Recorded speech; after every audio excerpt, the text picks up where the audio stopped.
Chapter 1. The Science of Deduction. Sherlock Holmes took his bottle from the corner of the mantelpiece and his hypodermic syringe from its neat morocco case.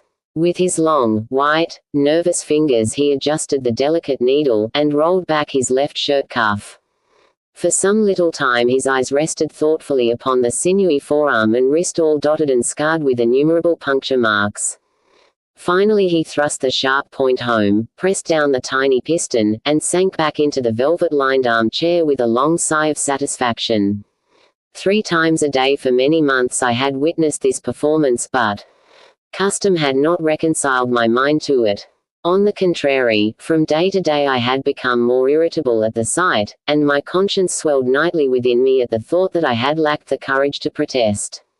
Again and again I had registered a vow that I should deliver my soul upon the subject, but there was that in the cool, nonchalant air of my companion which made him the last man with whom one would care to take anything approaching to a liberty. His great powers, his masterly manner, and the experience which I had had of his many extraordinary qualities, all made me diffident and backward in crossing him. Yet upon that afternoon, whether it was the bone which I had taken with my lunch, or the additional exasperation produced by the extreme deliberation of his manner, I suddenly felt that I could hold out no longer. "Which is it today?" I asked. "Morphine or cocaine?" He raised his eyes languidly from the old black letter volume which he had opened. "It is cocaine," he said, "a 7% solution. Would you care to try it?" "No, indeed," I answered, brusquely. "My constitution has not got over the Afghan campaign yet. I cannot afford to throw any extra strain upon it." He smiled at my vehemence. "Perhaps you are right, Watson," he said. "I suppose that its influence is physically a bad one. I find it, however, so transcendently stimulating and clarifying to the mind that its secondary action is a matter of small moment. But consider," I said, earnestly, "count the cost. Your brain may, as you say, be roused and excited, but it is a pathological and morbid process, which involves increased tissue change and may at last leave a permanent weakness. You know, too, what a black reaction comes upon you. Surely the game is hardly worth the candle. Why should you, for a mere passing pleasure, risk the loss of those great powers with which you have been endowed? Remember that I speak not only as one comrade to another, but as a medical man to one for whose constitution he is to some extent answerable." He did not seem offended. On the contrary, he put his finger-tips together, and leaned his elbows on the arms of his chair, like one who has a relish for conversation. "My mind," he said, "rebels at stagnation. Give me problems, give me work, give me the most abstruse cryptogram or the most intricate analysis, and I am in my own proper atmosphere. I can dispense then with artificial stimulants. But I abhor the dull routine of existence. I crave for mental exaltation. That is why I have chosen my own particular profession, or rather created it, for I am the only one in the world. The only unofficial detective," I said, raising my eyebrows. "The only unofficial consulting detective," he answered. "I am the last and highest court of appeal in detection. When Gregson or Lestrade or Athelney Jones are out of their depths, which, by the way, is their normal state, the matter is laid before me. I examine the data, as an expert, and pronounce a specialist's opinion. I claim no credit in such cases. My name figures in no newspaper. The work itself, the pleasure of finding a field for my peculiar powers, is my highest reward. But you have yourself had some experience of my methods of work in the Jefferson Hope case." "Yes, indeed," said I, cordially. "I was never so struck by anything in my life. I even embodied it in a small brochure with the somewhat fantastic title of A Study in Scarlet. Single quote." He shook his head sadly. "I glanced over it," said he.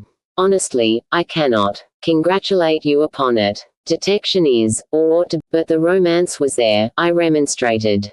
"I could not tamper with the facts. Some facts should be suppressed, or at least a just sense of proportion should be observed in treating them. The only point in the case which deserved mention was the curious analytical reasoning from effects to causes by which I succeeded in unraveling it. I was annoyed at this criticism of a work which had been specially designed to please him. I confess, too, that I was irritated by the egotism which seemed to demand that every line of my pamphlet should be devoted to his own special doings.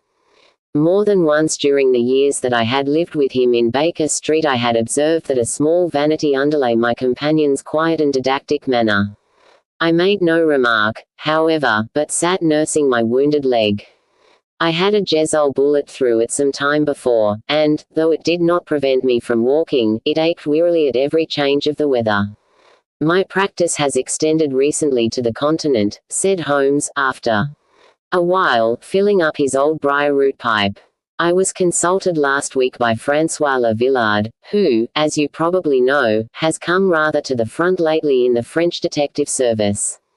He has all the Celtic power of quick intuition, but he is deficient in the wide range of exact knowledge which is essential to the higher developments of his art. The case was concerned with a will, and possessed some features of interest. I was able to refer him to two parallel cases, the one at Riga in 1857, and the other at St. Louis in 1871, which have suggested to him the true solution. Here is the letter which I had this morning acknowledging my assistance. He tossed over, as he spoke, a crumpled sheet of foreign notepaper.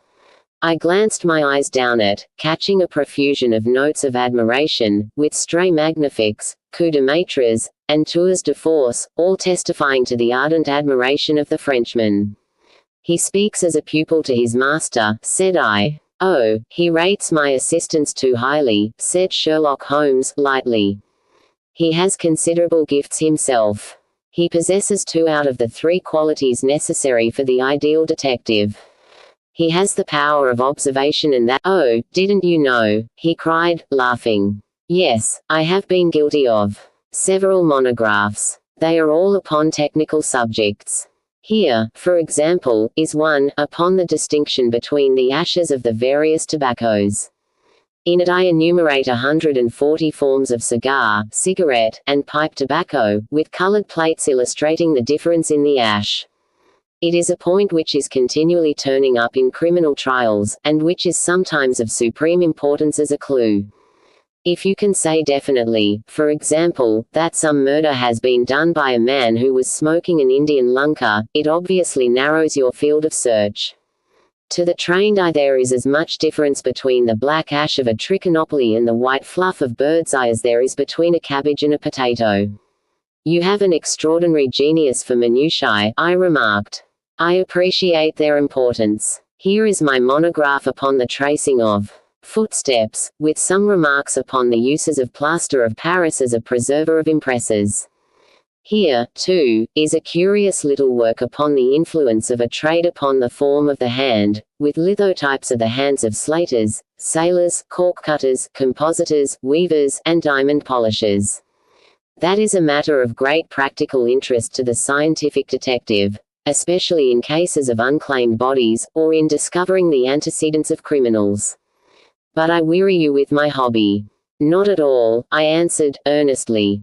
It is of the greatest interest to me. Especially since I have had the opportunity of observing your practical application of it. But you spoke just now of observation and deduction. Surely the one to some extent implies the other. Why, hardly, he answered, leaning back luxuriously in his armchair, and sending up thick blue wreaths from his pipe. For example, observation shows me that you have been to the Wigmore Street post office this morning, but deduction lets me know that when there you dispatched a telegram. Right, said I, right on both points. But I confess that I don't see how you arrived at it. It was a sudden impulse upon my part, and I have mentioned it to no one. It is simplicity itself, he remarked, chuckling at my surprise, so absurdly simple that an explanation is superfluous, and yet it may serve to define the limits of observation and a deduction. Observation tells me that you have Wigmore Street office. They have taken up the pavement and thrown up some earth which lies in such a way that it is difficult to avoid treading in it in entering. The Earth is of this peculiar reddish tint which is found, as far as I know, nowhere else in the neighborhood. So much is observation. The rest is deduction. How, then, did you deduce the telegram? Why, of course I knew that you had not written a letter, since I sat opposite to you all morning. I see also in your open desk there that you have a sheet of stamps and a thick bundle of postcards. What could you go into the post office for, then, but to send a wire? Eliminate all other factors, and the one which remains must be the truth. In this case it certainly is so, I replied, after a little thought. The thing, however, is, as you say, of the simplest. Would you think me impertinent if I were to put your theories to a more severe test? On the contrary, he answered, it would prevent me from taking a second dose of cocaine. I should be delighted to look into any problem which you might submit to me. I have heard you say that it is difficult for a man to have any object in daily use without leaving the impress of his individuality upon it in such a way that a trained observer might read it. Now, I have here a watch which has recently come into my possession. Would you have the kindness to let me have an opinion upon the character or habits of the late owner? I handed him over the watch with some slight feeling of amusement in my heart, for the test was, as I thought, an impossible one, and I intended it as a lesson against the somewhat dogmatic tone which he occasionally assumed. He balanced the watch in his hand, gazed hard at the dial, opened the back, and examined the works, first with his naked eyes and then with a powerful convex lens. I could hardly keep from smiling at his crestfallen face when he finally snapped the case to and handed it back. There are hardly any data, he remarked. The watch has been recently cleaned, which robs me of my most suggestive facts. You are right, I answered. It was cleaned before being sent to me. In my heart though unsatisfactory, my research has not been entirely barren, he observed, staring up at the ceiling with dreamy, lackluster eyes. Subject to your correction, I should judge that the watch belonged to your elder brother, who inherited it from your father. That you gather, no doubt, from the H.W. upon the back. Quite so. The W suggests your own name. The date of the watch is nearly 50 years back, and the initials are as old as the watch, so it was made for the last generation. Jewelry usually descends to the eldest son, and he is most likely to have the same name as the father. Your father has, if I remember right, been dead many years. It has, therefore, been in the hands of your eldest brother. Right, so far, said I. Anything else? He was a man of untidy habits, very untidy and careless. He was left with good prospects, but he threw away his chances, lived for some time in poverty with occasional short intervals of prosperity, and finally, taking to drink, he died. That is all I can gather. I sprang from my chair and limped impatiently about the room with considerable bitterness in my heart. This is unworthy of you, Holmes, I said. I could not have believed that you would have descended to this. You have made inquiries into the history of my unhappy brother, and you now pretend to deduce this knowledge in some fanciful way. You cannot expect me to believe that you have read all this from his old watch. It is unkind, and, to speak plainly, has a touch of charlatanism in it. My dear doctor, said he, kindly, pray accept my apologies. Viewing the matter as an abstract problem, I had forgotten how personal and painful a thing it might be to you. I assure you, however, that I never even knew that you had a brother until you handed me the watch. Then how in the name of all that is wonderful did you get these facts? They are absolutely correct in every particular. Ah, that is good luck. I could only say what was the balance of probability. I did not at all expect to be so accurate. But it was not train of thought or observe the small facts upon which large inferences may depend. For example, I began by stating that your brother was careless. When you observe the lower part of that watch case, you notice that it is not only dinted in 2 places, but it is cut and marked all over from the habit of keeping other hard objects, such as coins or keys, in the same pocket. Surely it is no great feat to assume that a man who treats a 50-guinea watch so cavalierly must be a careless man. Neither is it a very far-fetched inference that a man who inherits one article of such value is pretty well provided for in other respects. I nodded, to show that I followed his reasoning. It is very customary for pawnbrokers in England, when they take a watch, to scratch the number of the ticket with a pinpoint upon the inside of the case. It is more handy than a label, as there is no risk of the number being lost or transposed. There are no less than 4 such numbers visible to my lens on the inside of this case. Inference, that your brother was often at low water. Secondary inference, that he had occasional bursts of prosperity, or he could not have redeemed the pledge. Finally, I ask you to look at the inner plate, which contains the keyhole. Look at the thousands of scratches all round the hole, marks where the key has slipped. What sober man's key could have scored those grooves? But you will never see a drunkard's watch without them. He winds it at night, and he leaves these traces of his unsteady hand. Where is the mystery in all this? It is as clear as daylight, I answered. I regret the injustice which I did you. I should have had more faith in your marvelous faculty. May I ask whether you have any professional inquiry on foot at present? None. Hence the cocaine. I cannot live without brain work. What else is there to live for? Stand at the window here. Was ever such a dreary, dismal, unprofitable world? See how the yellow fog swirls down the street and drifts across the dun-colored houses. What could be more hopelessly prosaic and material? What is the use of having powers, doctor, when one has no field upon which to exert them? Crime is commonplace, existence is commonplace, and no qualities save those which are commonplace have any function upon earth. I had opened my mouth to reply to this tirade, when with a crisp knock, our landlady entered, bearing a card upon the brass salver. A young lady for you, sir, she said, addressing my companion. Miss Mary Morstan, he read. I have no recollection of the name. Ask the young lady to step up, Mrs. Hudson. Don't go, doctor. I should prefer the Chapter 2. The statement of the case. Miss Morstan entered the room with a firm step and an outward composure of manner. She was a blonde young lady, small, dainty, well-gloved, and dressed in the most perfect taste. There was, however, a plainness and simplicity about her costume which bore with it a suggestion of limited means. The dress was a sombre greyish beige, untrimmed and unbraided, and she wore a small turban of the same dull hue, relieved only by a suspicion of white feather in the side. Her face had neither regularity of feature nor beauty of complexion, but her expression was sweet and amiable, and her large blue eyes were singularly spiritual and sympathetic. In an experience of women which extends over many nations and 3 separate continents, I have never looked upon a face which gave a clearer promise of a refined and sensitive nature.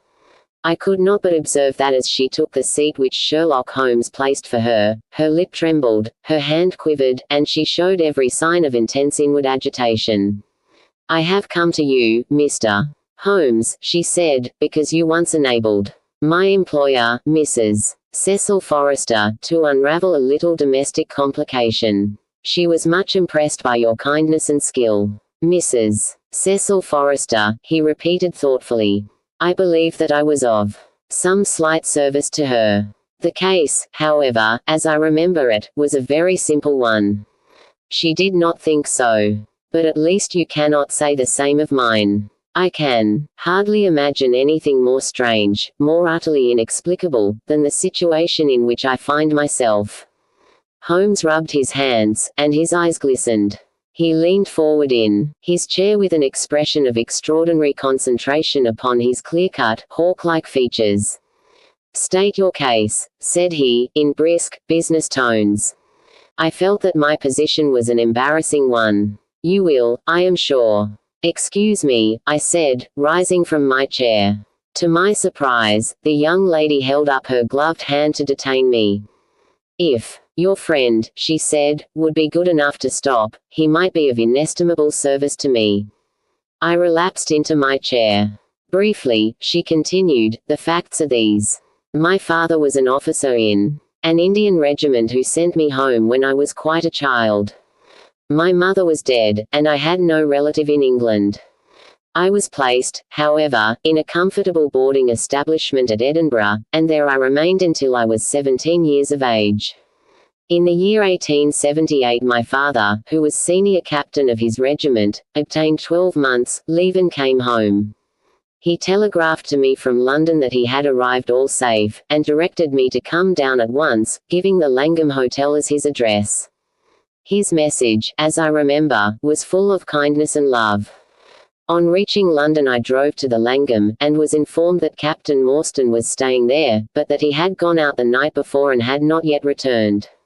I waited all day without news of him. That night, on the advice of the manager of the hotel, I communicated with the police, and next morning we advertised in all the papers.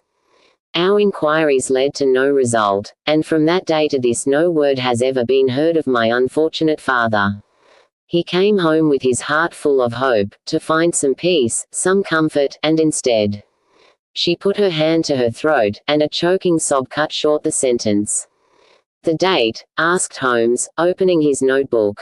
He disappeared upon the 3rd of December, 1878, nearly 10 years ago. His luggage remained at the hotel. There was nothing in it to suggest a clue. Some clothes, some books, and a considerable number of curiosities from the Andaman Islands. He had been one of the officers in charge of the convict guard there. Had he any friends in town? Only one that we know of, lived at Upper Norwood. We communicated with him, of course, but he did not even know that his brother officer was in England. A singular case, remarked Holmes. I have not yet described to you the most singular part. About 6 years ago, to be exact, upon the 4th of May, 1882, an advertisement appeared in the Times asking for the address of Miss Mary Morstan and stating that it would be to her advantage to come forward. There was no name or address appended. I had at that time just entered the family of Mrs. Cecil Forrester in the capacity of governess. By her advice I published my address in the advertisement column. The same day there arrived through the post a small cardboard box addressed to me, which I found to contain a very large and lustrous pearl. No word of writing was enclosed. Since then every year upon the same date there has always appeared a similar box, containing a similar pearl, without any clue as to the sender. They have been pronounced by an expert to be of a rare variety and of considerable value. You can see for yourselves that they are very handsome. She opened a flat box as she spoke, and showed me 6 of the finest pearls that I had ever seen. Your statement is most interesting, said Sherlock Holmes. Has anything else occurred to you? Yes, and no later than today. That is why I have come to you. This morning I received this letter, which you will perhaps read for yourself. Thank you, said Holmes. The envelope too, please. Postmark. London, SW. Date, July 7th. Man's thumb mark on corner, probably postman. Best quality paper. Envelopes at 6pence a packet. Particular man in his stationery. No address. Be at the 3rd pillar from the left outside the Lyceum Theatre tonight at 7 o'clock. If you are distrustful, bring 2 friends. You are a wronged woman, and shall have justice. Do not bring police. If you do, all will be in vain. Your unknown friend. Well, really, this is a very pretty little mystery. What do you intend to do, Miss Morstan? That is exactly what I want to ask you. Then we shall most certainly go. You and I and, yes, why, Dr. Watson is the very man. Your correspondent says 2 friends. He and I have worked together before. I should be proud and happy, said I, fervently, if I can be of any service. You are both very kind, she answered. I have led a retired life, and have no friends whom I could appeal to. If I am here at 6 it will do, I suppose. You must not be later, said Holmes. There is one other point, however. Is this handwriting the same as that upon the pearl box addresses? I have them here, she answered, producing half a dozen pieces of paper. You are certainly a model client. You have the correct intuition. Let us see, now. He spread out the papers upon the table, and gave little darting glances from one to the other. They are disguised hands, except the letter, he said, presently, but there can be no question as to the authorship. See how the irrepressible Greek E will break out, and see the twirl of the final S. They are undoubtedly by the same person. I should not like to suggest false hopes, Miss Morstan, but is there any resemblance between this hand and that of your father? Nothing could be more unlike. I expected to hear you say so. We shall look out for you, then, at 6. Pray allow me to keep the papers. I may look into the matter before then. It is only 3:30. Au revoir, then. Au revoir, said our visitor, and, with a bright, kindly glance from one to the other of us, she replaced her pearl box in her bosom and hurried away. Standing at the window, I watched her walking briskly down the street, until the grey turban and white feather were but a speck in the sombre crowd. What a very attractive woman! I exclaimed, turning to my companion. He had lit his pipe again, and was leaning back with drooping eyelids. Is she? He said, languidly. I did not observe. You really are an automaton, a calculating machine. I cried. There is something positively inhuman in you at times. He smiled gently. It is of the first importance, he said, not to allow your judgment to be biased by personal qualities. A client is to me a mere unit, a factor in a problem. The emotional qualities are hanged for poisoning 3 little children for their insurance money, and the most repellent man of my acquaintance is a philanthropist who has spent nearly $250,000 upon the London poor. In this case, however, I never make exceptions. An exception disproves the rule. Have you ever had occasion to study character in handwriting? What do you make of this fellow's scribble? It is legible and regular, I answered. A man of business habits and some force of character. Holmes shook his head. Look at his long letters, he said. They hardly rise above the common herd. That D might be an A, and that L an E. Men of character always differentiate their long letters, however illegibly they may write. There is vacillation in his K's and self-esteem in his capitals. I am going out now. I have some few references to make. Let me recommend this book, one of the most remarkable ever penned. It is Winwood Reade's Martyrdom of Man. I shall be back in an hour. I sat in the window with the volume in my hand, but my thoughts were far from the daring speculations of the writer. My mind ran upon our late visitor, her smiles, the deep rich tones of her voice, the strange mystery which overhung her life. If she was 17 at the time of her father's disappearance, she must be 27 now, a sweet age, when youth has lost its self-consciousness and become a little sobered by experience. So I sat and mused, until such dangerous thoughts came into my head that I hurried away to my desk and plunged furiously into the latest treatise upon pathology.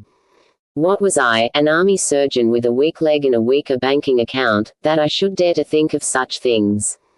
She was a unit, a factor, nothing more. If my future were black, it was better surely to face it like a man than to attempt to brighten it by mere will-o'-the-wisps. Chapter 3. In Quest of a Solution. It was 5:30 before Holmes returned. He was bright, eager, and in excellent spirits, a mood which in his case alternated with fits of the blackest depression. There is no great mystery in this matter, he said, taking the cup of tea which I had poured out for him. The facts appear to admit of only one explanation. What? You have solved it already? Well, that would be too much to say. I have discovered a suggestive fact. That is all. It is, however, very suggestive. The details are still to be added. I have just found, on consulting the back files of the Times, that Major Sholto, of Upper Norwood, late of the 34th Bombay Infantry, died upon the 28th of April, 1882. I may be very obtuse, Holmes, but I fail to see what this suggests. No, you surprise me. Look at it in this way, then. Captain Morstan disappears. The only person in London whom he could have visited is Major Sholto. Major Sholto denies having heard that he was in London. 4 years later Sholto dies. Within a week of his death Captain Morstan's daughter receives a valuable present, which is repeated from year to year, and now culminates in a letter which describes her as a wronged woman. What wrong can it refer to except this deprivation of her father? And why should the presents begin immediately after Sholto's death, unless it is that Sholto's heir knows something of the mystery and desires to make compensation? Have you any alternative theory which will meet the facts? But what a strange compensation! And how strangely made. Why, too, should he write a letter now, rather than 6 years ago? Again, the letter speaks of giving her justice. What justice can she have? Suppose that her father is still alive. There is no other injustice in her case that you know of.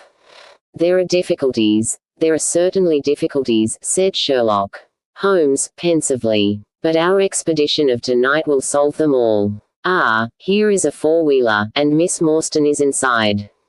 Are you all ready? Then we had better go down, for it is a little past the hour. I picked up my hat and my heaviest stick, but I observed that Holmes took his revolver from his drawer and slipped it into his pocket. It was clear that he thought that our night's work might be a serious one.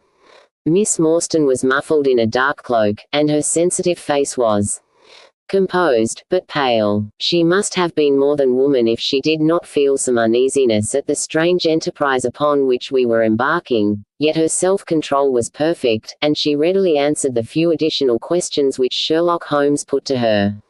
Major Sholto was a very particular friend of Papa's, she said. His letters were full of allusions to the Major. He and Papa were in command of the troops at the Andaman Islands, so they were thrown a great deal together.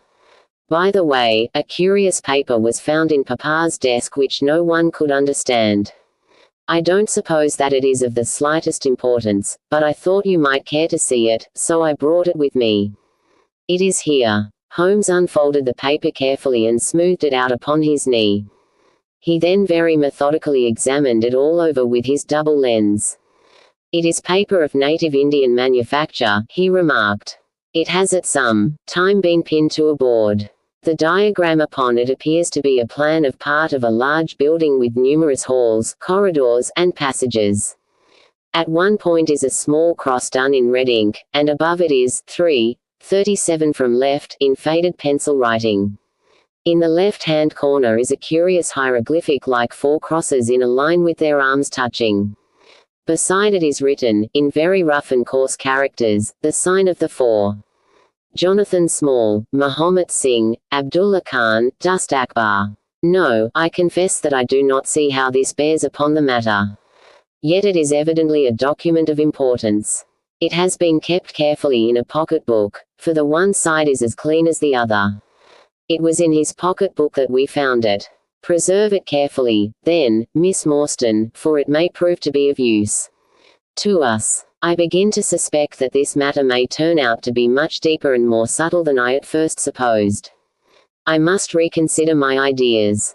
He leaned back in the cab, and I could see by his drawn brow and his vacant eye that he was thinking intently. Miss Morstan and I chatted in an undertone about our present expedition and its possible outcome, but our companion maintained his impenetrable reserve until the end of our journey. It was a September evening, and not yet 7 o'clock, but the day had been a dreary one, and a dense drizzly fog lay low upon the great city. Mud-colored clouds drooped sadly over the muddy streets. Down the Strand the lamps were but misty splotches of diffused light which threw a feeble circular glimmer upon the slimy pavement. The yellow glare from the shop windows streamed out into the steamy, vaporous air, and threw a murky, shifting radiance across the crowded thoroughfare. There was, to my mind, something eerie and ghost-like in the endless procession of faces which flitted across these narrow bars of light, sad faces and glad, haggard and merry. Like all humankind, they flitted from the gloom into the light, and so back into the gloom once more. I am not subject to impressions, but the dull, heavy evening, with the strange business upon which we were engaged, combined to make me nervous and depressed. I could see from Miss Morstan's manner that she was suffering from the same feeling. Holmes alone could rise superior to petty influences. He held his open notebook upon his knee, and from time to time he jotted down figures and memoranda in the light of his pocket lantern. At the Lyceum Theatre the crowds were already thick at the side entrances. In front a continuous stream of hansoms and four-wheelers were rattling up, discharging their cargoes of shirt-fronted men and beshawled, bediamonded women. We had hardly reached the third pillar, which was our rendezvous, before a small, dark, brisk man in the dress of a coachman accosted us. "Are you the parties who come with Miss Morstan?" he asked. "I am Miss Morstan, and these two gentlemen are my friends," said she. He bent a pair of wonderfully penetrating and questioning eyes upon us. "You will excuse me, miss," he said with a certain dogged manner, "but I was to ask you to give me your word that neither of your companions is a police officer." "I give you my word on that," she answered. He gave a shrill whistle, on which a street Arab led across a four-wheeler, and opened the door. The man who had addressed us mounted to the box, while we took our places inside.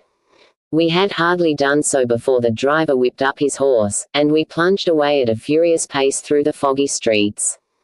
The situation was a curious one. We were driving to an unknown place, on an unknown errand. Yet our invitation was either a complete hoax, which was an inconceivable hypothesis, or else we had good reason to think that important issues might hang upon our journey. Miss Morstan's demeanor was as resolute and collected as ever. I endeavored to cheer and amuse her by reminiscences of my adventures in Afghanistan, but, to tell the truth, I was myself so excited at our situation and so curious as to our destination that my stories were slightly involved. To this day she declares that I told her one moving anecdote as to how a musket looked into my tent at the dead of night, and how I fired a double-barreled tiger cub at it. At first I had some idea as to the direction in which we were driving, but soon, what with our pace, the fog, and my own limited knowledge of London, I lost my bearings, and knew nothing, save that we seemed to be going a very long way. Sherlock Holmes was never at fault, however, and he muttered the names as the cab rattled through squares and in and out by tortuous by-streets. "Rochester Row," said he. "Now Vincent Square. Now we come out on the Vauxhall Bridge Road. We are making for the Surrey side, apparently." "Yes, I thought so. Now we are on the bridge. You can catch glimpses of the river." We did indeed get a fleeting view of a stretch of the Thames with the lamps shining upon the broad, silent water, but our cab dashed on, and was soon involved in a labyrinth of streets upon the other side. "Wordsworth Road," said my companion. "Priory Road, Lark Hall Lane, Stockwell Place, Robert Street, Cold Harbour Lane. Our quest does not appear to take us to very fashionable regions." We had, indeed, reached a questionable and forbidding neighbourhood. Long lines of dull brick houses were only relieved by the coarse glare and tawdry brilliancy of public houses at the interminable lines of new staring brick buildings, the monster tentacles which the giant city was throwing out into the country. At last the cab drew up at the third house in a new terrace. None of the other houses were inhabited, and that at which we stopped was as dark as its neighbours, save for a single glimmer in the kitchen window. On our knocking, however, the door was instantly thrown open by a Hindu servant clad in a yellow turban, white loose-fitting clothes, and a yellow sash. There was something strangely incongruous in this oriental figure framed in the commonplace doorway of a third-rate suburban dwelling house. "The Sahib awaits you," said he, and even as he spoke there came a high, piping voice from some inner room. "Show them into me, Khidmatgar," it cried. Chapter 4. The Story of the Bald-Headed Man. We followed the Indian down a sordid and common passage, ill-lit and worse furnished, until he came to a door upon the right, which he threw open. A blaze of yellow light streamed out upon us, and in the center of the glare there stood a small man with a very high head, a bristle of red hair all round the fringe of it, and a bald, shining scalp which shot out from among it like a mountain peak from fir trees. He wreathed his hands together as he stood, and his features were in a perpetual jerk, now smiling, now scowling, but never for an instant in repose.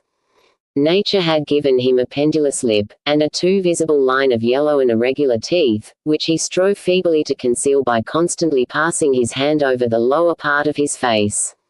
In spite of his obtrusive baldness, he gave the impression of youth. In point of fact he had just turned his 30th year. "Your servant, Miss Morstan," he kept repeating, in a thin, high voice. Your servant, gentlemen. Pray step into my little sanctum. A small place, miss, but furnished to my own liking. An oasis of art in the howling desert of South London. We were all astonished by the appearance of the apartment into which he invited us. In that sorry house it looked as out of place as a diamond of the first water in a setting of brass. The richest and glossiest of curtains and tapestries draped the walls, looped back here and there to expose some richly mounted painting or oriental vase. The carpet was of amber and black, so soft and so thick that the foot sank pleasantly into it, as into a bed of moss. Two great tiger skins thrown athwart it increased the suggestion of Eastern luxury, as did a huge hookah which stood upon a mat in the corner. A lamp in the fashion of a silver dove was hung from an almost invisible golden wire in the center of the room. As it burned it filled the air with a subtle and aromatic odor. "Mr. Thaddeus Sholto," said the little man, still jerking and smiling. "That is my name. You are Miss Morstan, of course. And these gentlemen. This is Mr. Sherlock Holmes, and this is Dr. Watson." "A doctor, eh?" cried he, much excited. "Have you your stethoscope? Might I ask you, would you have the kindness? I have grave doubts as to my mitral valve, if you would be so very good. The aortic I may rely upon, but I should value your opinion upon the mitral." I listened to his heart, as requested, but was unable to find anything amiss, save indeed that he was in an ecstasy of fear, for he shivered from head to foot. "It appears to be normal," I said. "You have no cause for uneasiness. You will excuse my anxiety, Miss Morstan," he remarked, airily. "I am a great sufferer, and I have long had suspicions as to that valve. I am delighted to hear that they are unwarranted. Had your father, Miss Morstan, refrained from throwing a strain upon his heart, he might have been alive now. I could have struck the man across the face, so hot was I at this callous and off-hand reference to so delicate a matter." Miss Morstan sat down, and her face grew white to the lips. "I knew in my heart that he was dead," said she. "I can give you every information," said he, "and, what is more, I can do you justice, and I will, too, whatever Brother Bartholomew may say. I am so glad to have your friends here, not only as an escort to you, but also as witnesses to what I am about to do and say. The three of us can show a bold front to Brother Bartholomew. But let us have no outsiders, no police or officials. We can settle everything satisfactorily among ourselves, without any interference. Nothing would annoy Brother Bartholomew more than any publicity." He sat down upon a low settee and blinked at us inquiringly with his weak, watery blue eyes. "For my part," said Holmes, "whatever you may choose to say will go no further." I nodded to show my agreement. "That is well. That is well. No. Well, then, I trust that you have no objection to tobacco smoke, to the mild balsamic odor of the Eastern tobacco. I am a little nervous, and I find my hookah an invaluable sedative." He applied a taper to the great bowl, and the smoke bubbled merrily through the rose water. We sat all three in a semicircle, with our heads advanced, and our chins upon our hands, while the strange, jerky little fellow, with his high, shining head, puffed uneasily in the center. "When I first determined to make this communication to you," said he, "I might have given you my address, but I feared that you might disregard my request and bring unpleasant people with you. I took the liberty, therefore, of making an appointment in such a way that my man Williams might be able to see you first. I have complete confidence in his discretion, and he had orders, if he were dissatisfied, to proceed no further in the matter. You will excuse these precautions, but I am a man of somewhat retiring, and I might even say refined, tastes, and there is nothing more unaesthetic than a policeman. I have a natural shrinking from all forms of rough materialism. I seldom come in contact with the rough crowd.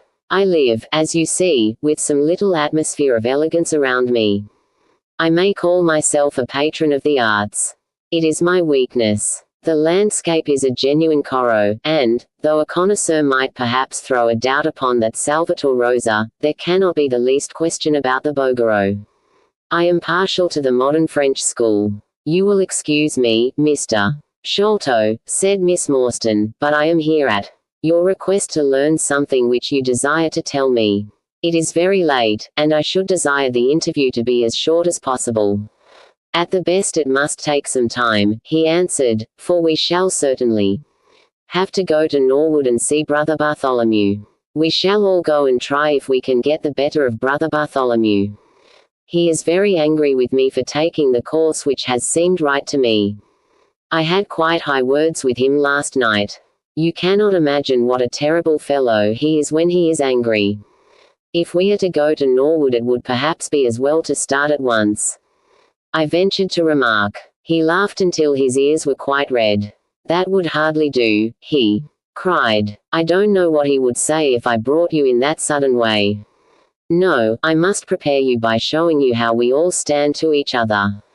In the first place, I must tell you that there are several points in the story of which I am myself ignorant. I can only lay the facts before you as far as I know them myself. My father was, as you may have guessed, Major John Sholto, once of the Indian Army. He retired some 11 years ago, and came to live at Pondicherry Lodge in Upper Norwood. He had prospered in India, and brought back with him a considerable sum of money, a large collection of valuable curiosities, and a staff of native servants. With these advantages he bought himself a house, and lived in great luxury. My twin brother Bartholomew and I were the only children. I very well remember the sensation which was caused by the disappearance of Captain Morstan. We read the details in the papers, and, knowing that he had been a friend of our father's, we discussed the case freely in his presence. He used to join in our speculations as to what could have happened. Never for an instant did we suspect that he had the whole secret hidden in his own breast, that of all men he alone knew the fate of Arthur Morstan. We did know, however, that some mystery, some positive danger, overhung our father. He was very fearful of going out alone, and he always employed 2 prize fighters to act as porters at Pondicherry Lodge. Williams, who drove you tonight, was one of them. He was once lightweight champion of England. Our father would never tell us what it was he feared, but he had a most marked aversion to men with wooden legs. On one occasion he actually fired his revolver at a wooden-legged man, who proved to be a harmless tradesman canvassing for orders. We had to pay a large sum to hush the matter up. My brother and I used to think this a mere whim of my father's, but events have since led us to change our opinion. Early in 1882 my father received a letter from India which was a great shock to him. He nearly fainted at the breakfast table when he opened it, and from that day he sickened to his death. What was in the letter we could never discover, but I could see as he held it that it was short and written in a scrawling hand. He had suffered for years from an enlarged spleen. When we entered his room he was propped up with pillows and breathing heavily. He besought us to lock the door and to come upon either side of the bed. Then, grasping our hands, he made a remarkable statement to us, in a voice which was broken as much by emotion as by pain. I shall try and give it to you in his own very words. I have only one thing, he said, which weighs upon my mind at this supreme moment. It is my treatment of poor Morstan's orphan. The cursed greed which has been my besetting sin through life has withheld from her the treasure, half at least of which should have been hers. And yet I have made no use of it myself, so blind and foolish a thing is avarice. The mere feeling of possession has been so dear to me that I could not bear to share it with another. See that chaplet dipped with pearls beside the quinine bottle. Even that I could not bear to part with, although I had got it out with the design of sending it to her. You, my sons, will give her a fair share of the Agra treasure. But send her nothing, not even the chaplet, until I am gone. After all, men have been as bad as this and have recovered. I will tell you how Morstan died, he continued. He had suffered for years from a weak heart, but he concealed it from everyone. I alone knew it. When in India, he and I, through a remarkable chain of circumstances, came into possession of a considerable treasure. I brought it over to England, and on the night of Morstan's arrival he came straight over here to claim his share. He walked over from the station, and was admitted by my faithful old Lal Chowdhury, who is now dead. Morstan and I had a difference of opinion as to the division of the treasure, and we came to heated words. Morstan had sprung out of his chair in a paroxysm of anger, when he suddenly pressed his hand to his side, his face turned a dusky hue, and he fell backwards, cutting his head against the corner of the treasure chest. When I stooped over him I found, to my horror, that he was dead. For a long time I sat half distracted, wondering what I should do. My first impulse was, of course, to call for assistance, but I could not but recognize that there was every chance that I would be accused of his murder. His death at the moment of a quarrel, and the gash in his head, would be black against me. Again, an official inquiry could not be made without bringing out some facts about the treasure, which he had gone. There seemed to be no necessity why any soul ever should know. I was still pondering over the matter, when, looking up, I saw my servant, Lal Chowdhury, in the doorway. He stole in and bolted the door behind him. "Do not fear, Sahib," he said.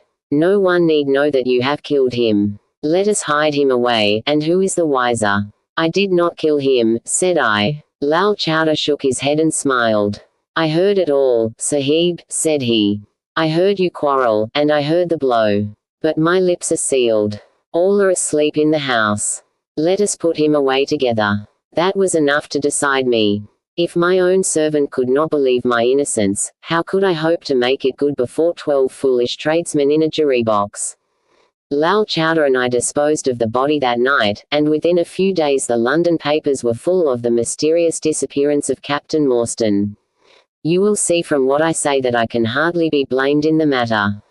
My fault lies in the fact that we concealed not only the body, but also the treasure, and that I have clung to Morstan's share as well as to my own. I wish you, therefore, to make restitution. Put your ears down to my mouth. The treasure is hidden in. Single quote. At this instant a horrible change came over his expression, his eyes stared wildly, his jaw dropped, and he yelled, in a voice which I can never forget, "Keep him out. For Christ's sake, keep him out." We both stared round at the window behind us upon which his gaze was fixed. A face was looking in at us out of the darkness. We could see the whitening of the nose where it was pressed against the glass. It was a bearded, hairy face, with wild cruel eyes and an expression of concentrated malevolence. My brother and I rushed towards the window, but the man was gone. When we returned to my father his head had dropped and his pulse had ceased to beat. We searched the garden that night, but found no sign of the intruder. Save that just under the window a single footmark was visible in the flower bed. But for that one trace, we might have thought that our imaginations had conjured up that wild, fierce face. We soon, however, had another and a more striking proof that there were secret agencies at work all round us. The window of my father's room was found open in the morning, his cupboards and boxes had been rifled, and upon his chest was fixed a torn piece of paper, with the words, "The sign of the four," scrawled across it. What the phrase meant, or who our secret visitor may have been, we never knew. As far as we can judge, none of my father's property had been actually stolen, though everything had been turned out. My brother and I naturally associated this peculiar incident with the fear which haunted my father during his life, but it is still a complete mystery to us. The little man stopped to relight his hookah and puffed thoughtfully for a few moments. We had all sat absorbed, listening to his extraordinary narrative. At the short account of her father's death Miss Morstan had turned deadly white, and for a moment I feared that she was about to faint. She rallied however, on drinking a glass of water which I quietly poured out for her from a Venetian carafe upon the side table. Sherlock Holmes leaned back in his chair with an abstracted expression and the lids drawn low over his glittering eyes. As I glanced at him I could not but think how on that very day he had complained bitterly of the commonplaceness of life. Here at least was a problem which would tax his sagacity to the utmost. Mr. Thaddeus Sholto looked from one to the other of us with an obvious pride at the effect which his story had produced, and then continued between the puffs of his overgrown pipe. "My brother and I," said he, "were, as you may imagine, much excited as to the treasure which my father had spoken of. For weeks and for months we dug and delved in every part of the garden, without discovering its whereabouts. It was maddening to think that the hiding place was on his very lips at the moment that he died. We could judge the splendor of the missing riches by the chaplet which he had taken out. Over this chaplet my brother Bartholomew and I had some little discussion. The pearls were evidently of great value, and he was averse to part with them, for, between friends, my brother was himself a little inclined to my father's fault. He thought, too, that if we parted with the chaplet it might give rise to gossip and finally bring us into trouble. It was all that I could do to persuade him to let me find out Miss Morstan's address and send her a detached pearl at fixed intervals, so that at least she might never feel destitute. It was a kindly thought, said our companion, earnestly. It was extremely good of you. The little man waved his hand deprecatingly. We were your trustees, he said. That was the view which I took of it, though Brother Bartholomew could not altogether see it in that light. We had plenty of money ourselves. I desired no more. Besides, it would have been such bad taste to have treated a young lady in so scurvy a fashion. Le mauvais goût mène au crime. The French have a very neat way of putting these things. Our difference of opinion on this subject went so far that I thought it best to set up rooms for myself, so I left Pondicherry Lodge, taking the old Kit Mutgar and Williams with me. Yesterday, however, I learned that an event of extreme importance has occurred. The treasure has been discovered. I instantly communicated with Miss Morstan, and it only remains for us to drive out to Norwood and demand our share. I explained my views last night to Brother Bartholomew, so we shall be expected, if not welcome, visitors. Mr. Thaddeus Sholto ceased, and sat twitching on his luxurious settee. We all remained silent, with our thoughts upon the new development which the mysterious business had taken. Holmes was the first to spring to his feet. You have done well, sir, from first to last, said he. It is possible that we may be able to make you some small return by throwing some light upon that which is still dark to you. But, as Miss Morstan remarked just now, it is late, and we had best put the matter through without delay. Our new acquaintance very deliberately coiled up the tube of his hookah, and produced from behind a curtain a very long befrogged topcoat with astrakhan collar and cuffs. This he buttoned tightly up, in spite of the extreme closeness of the night, and finished his attire by putting on a rabbitskin cap with hanging lappets which covered the ears, so that no part of him was visible save his mobile and peaky face. My health is somewhat fragile, he remarked, as he led the way down the passage. I am compelled to be a valetudinarian. Our cab was awaiting us outside, and our program was evidently prearranged, for the driver started off at once at a rapid pace. Thaddeus Sholto talked incessantly, in a voice which rose high above the rattle of the wheels. Bartholomew is a clever fellow, said he. How do you think he found out where the treasure was? He had come to the conclusion that it was somewhere indoors. So he worked out all the cubic space of the house, and made measurements everywhere, so that not 1 inch should be unaccounted for. Among other things, he found that the height of the building was 74 feet, but on adding together the heights of all the separate rooms, and make, he ascertained by borings, he could not bring the total to more than 70 feet. There were 4 feet unaccounted for. These could only be at the top of the building. He knocked a hole, therefore, in the lath and plaster ceiling of the highest room, and there, sure enough, he came upon another little garret above it, which had been sealed up and was known to no one. In the center stood the treasure chest, resting upon 2 rafters. He lowered it through the hole, and there it lies. He computes the value of the jewels at not less than £500,000 sterling. At the mention of this gigantic sum we all stared at one another apennied. Miss Morstan, could we secure her rights, would change from a needy governess to the richest heiress in England. Surely it was the place of a loyal friend to rejoice at such news, yet I am ashamed to say that selfishness took me by the soul, and that my heart turned as heavy as lead within me.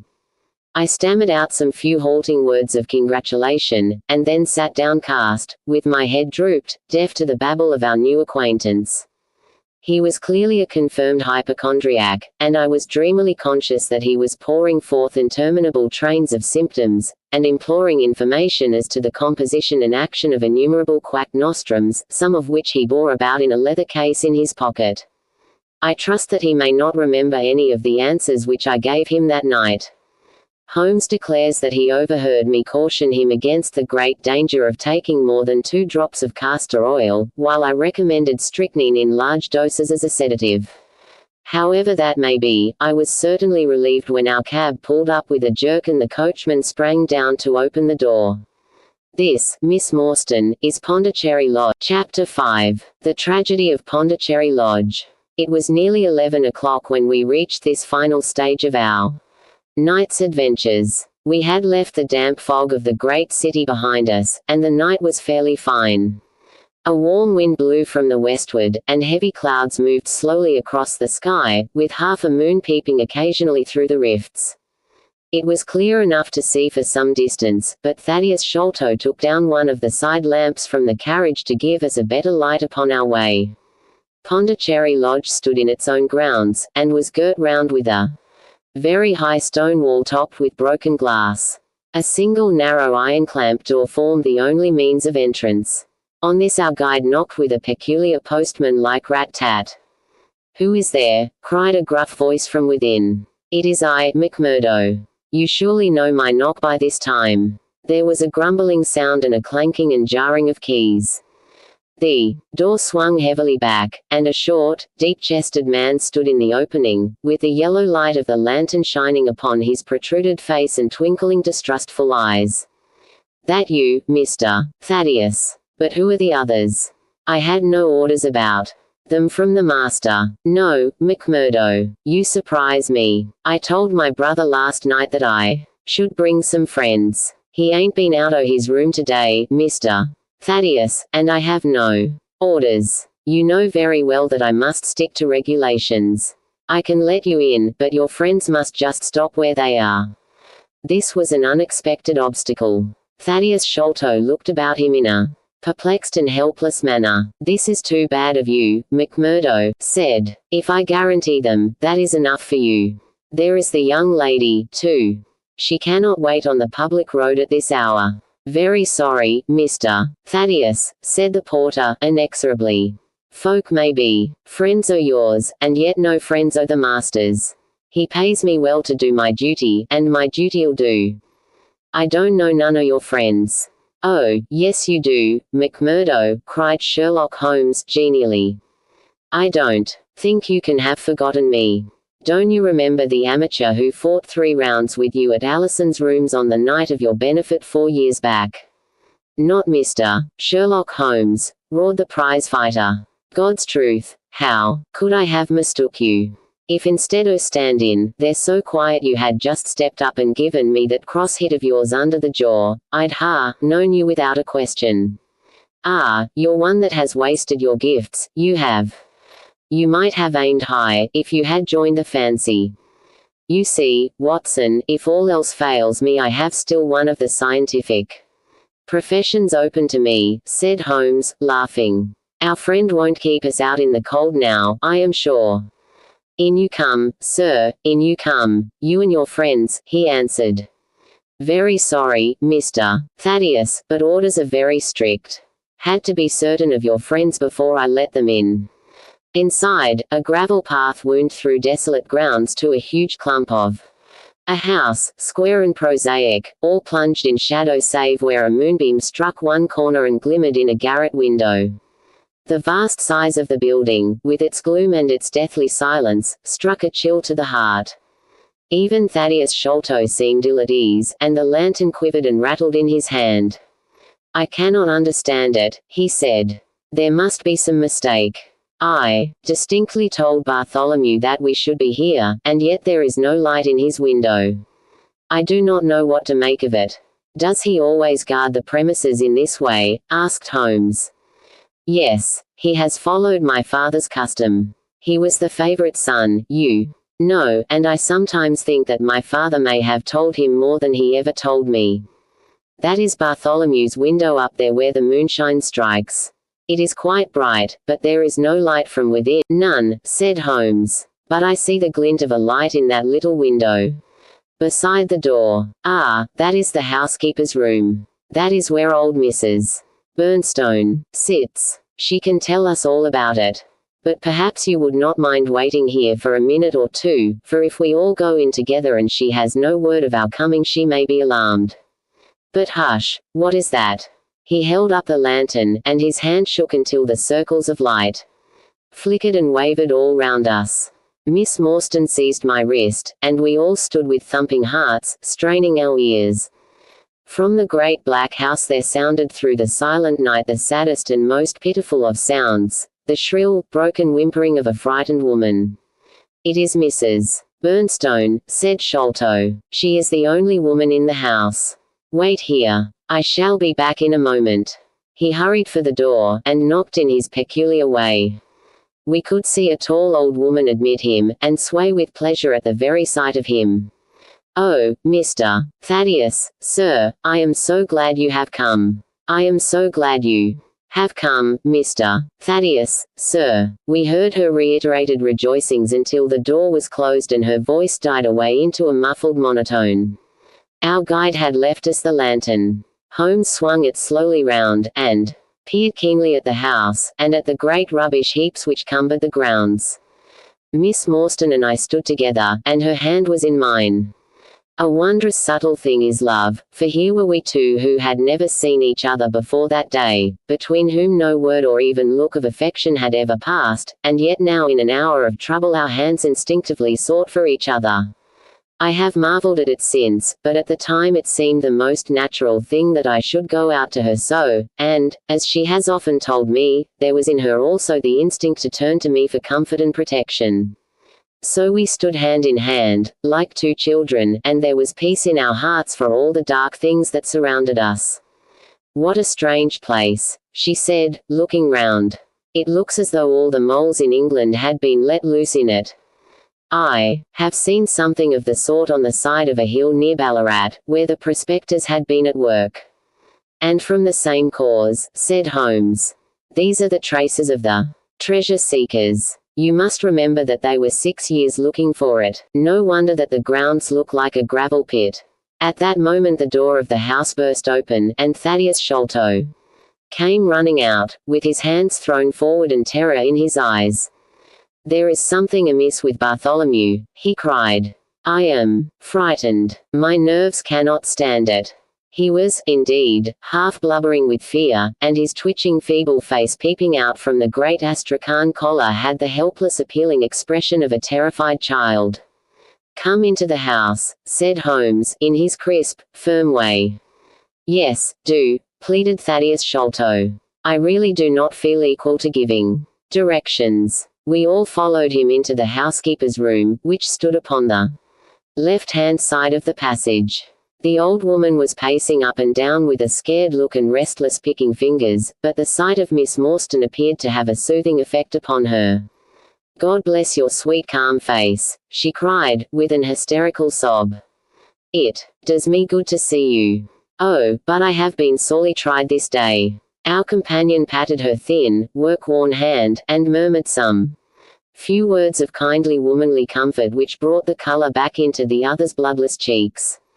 "Master has locked himself in and will not answer me," she explained. "All day I have waited to hear from him, for he often likes to be alone, but an hour ago I feared that something was amiss, so I went up and peeped through the keyhole. You must go up, Mr. Thaddeus. You must go up and look for yourself. I have seen Mr. Bartholomew Sholto in joy and in sorrow for 10 long years, but I never saw him with such a face on him as that."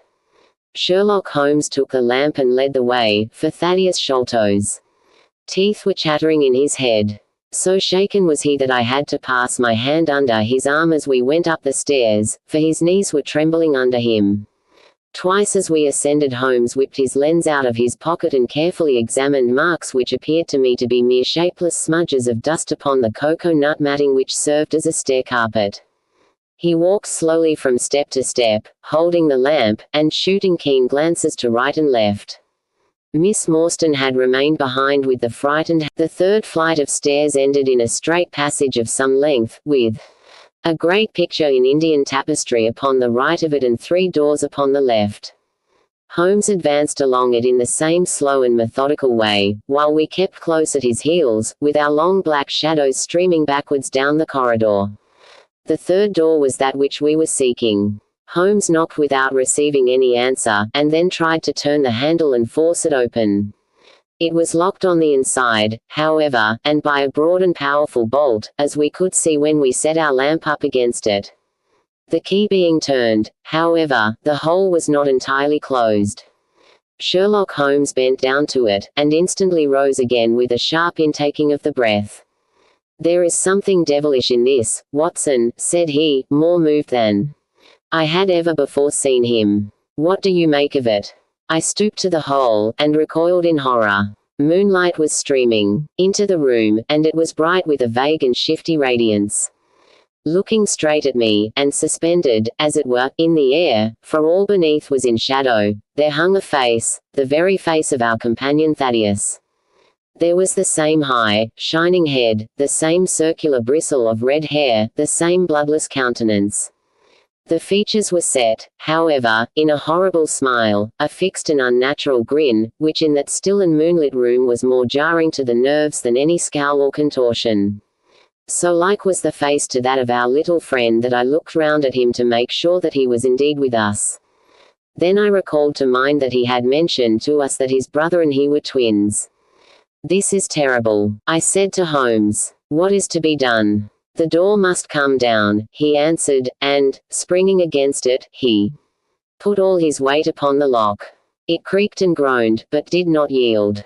Together we flung ourselves upon it once more, and this time it gave way with a sudden snap, and we found ourselves within Bartholomew Sholto's chamber. It appeared to have been fitted up as a chemical laboratory. A double line of glass-stoppered bottles was drawn up upon the wall opposite the door, and the table was littered over with Bunsen burners, test tubes, and retorts. In the corners stood carboys of acid in wicker baskets. One of these appeared to leak or to have been broken, for a stream of dark-colored liquid had trickled out, pungent, tar-like odor. A set of steps stood at one side of the room, in the midst of a litter of lath and plaster, and above them there was an opening in the ceiling large enough for a man to pass through. At the foot of the steps a long coil of rope was thrown carelessly together. By the table, in a wooden armchair, the master of the house was seated. All in a heap, with his head sunk upon his left shoulder, and that ghastly, inscrutable smile upon his face. He was stiff and cold, and had clearly been dead many hours. It seemed to me that not only his features but all his limbs were twisted and turned in the most fantastic fashion. By his hand upon the table there lay a peculiar instrument, a brown, close-grained stick, with a stone head like a hammer, rudely lashed on with coarse twine. Beside it was a torn sheet of note-paper with some words scrawled upon it. Holmes glanced at it, and then handed it to me. "You see," he said, with a significant raising of the eyebrows. In the light of the lantern I read, with a thrill of horror, the sign of the 4. "In God's name, what does it all mean?" I asked. "It means murder," said he, stooping over the dead man. "Ah, I expected it. Look here." He pointed to what looked like a long, dark thorn stuck in the skin just above the ear. "It looks like a thorn," said I. "It is a thorn. You may pick it out. But be careful, for it is poisoned." I took it up between my finger and thumb. It came away from the skin so readily that hardly any mark was left behind. One tiny speck of blood showed where the puncture had been. "This is all an insoluble mystery to me," said I. "It grows darker instead of clearer." "On the contrary," he answered, "it clears every instant. I only require a few missing links to have an entirely connected case." We had almost forgotten our companion's presence since we entered the chamber. He was still standing in the doorway, the very picture of terror, wringing his hands and moaning to himself. Suddenly, however, he broke out into a sharp, querulous cry. "The treasure is gone," he said. "They have robbed him of the treasure. There is the hole through which we lowered it. I helped him to do it. I was the last person who saw him. I left him here last night, and I heard him lock the door as I came downstairs. What time was that? It was 10 o'clock. And now he is dead, and the police will be called in. And I shall be suspected of having had a hand in it. Oh, yes, I am sure I shall. But you don't think so, gentlemen. Surely you don't think that it was I. Is it likely that I would have brought you here if it were I? Oh, dear, oh, dear. I know that I shall go mad. He jerked his arms and stamped his feet in a kind of convulsive frenzy. You have no reason for fear, Mr. Sholto, said Holmes, kindly, putting his hand upon his shoulder. Take my advice, and drive down to the station to report this matter to the police.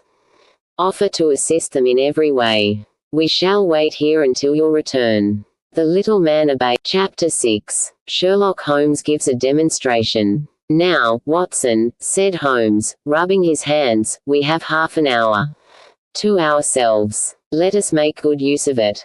My case is, as I have told you, almost complete, but we must not err on the side of overconfidence. Simple as the case seems now, there may be something deeper underlying it. Simple, I ejaculated. Surely, said he, with something of the air of a clinical professor, expounding to his class. Just sit in the corner there, that your footprints may not complicate matters. Now to work. In the first place, how did these folk come, and how did they go? The door has not been opened since last night. How of the window? He carried the lamp across to it, muttering his observations aloud the while, but addressing them to himself rather than to me. Window is snibbed on the inner side. Framework is solid. No hinges at the side. Let us open it. No water pipe near. Roof quite out of reach. Yet a man has mounted by the window. It rained a little last night. Here is the print of a foot in mold upon the sill. And here is a circular muddy mark, and here again upon the floor, and here again by the table. See here, Watson. This is really a very pretty demonstration. I looked at the round, well-defined muddy discs. This is not a footmark, said I. It is something much more valuable to us. It is the impression of a wooden stump. You see here on the sill is the boot mark, a heavy boot with a broad metal heel, and beside it is the mark of the timber toe.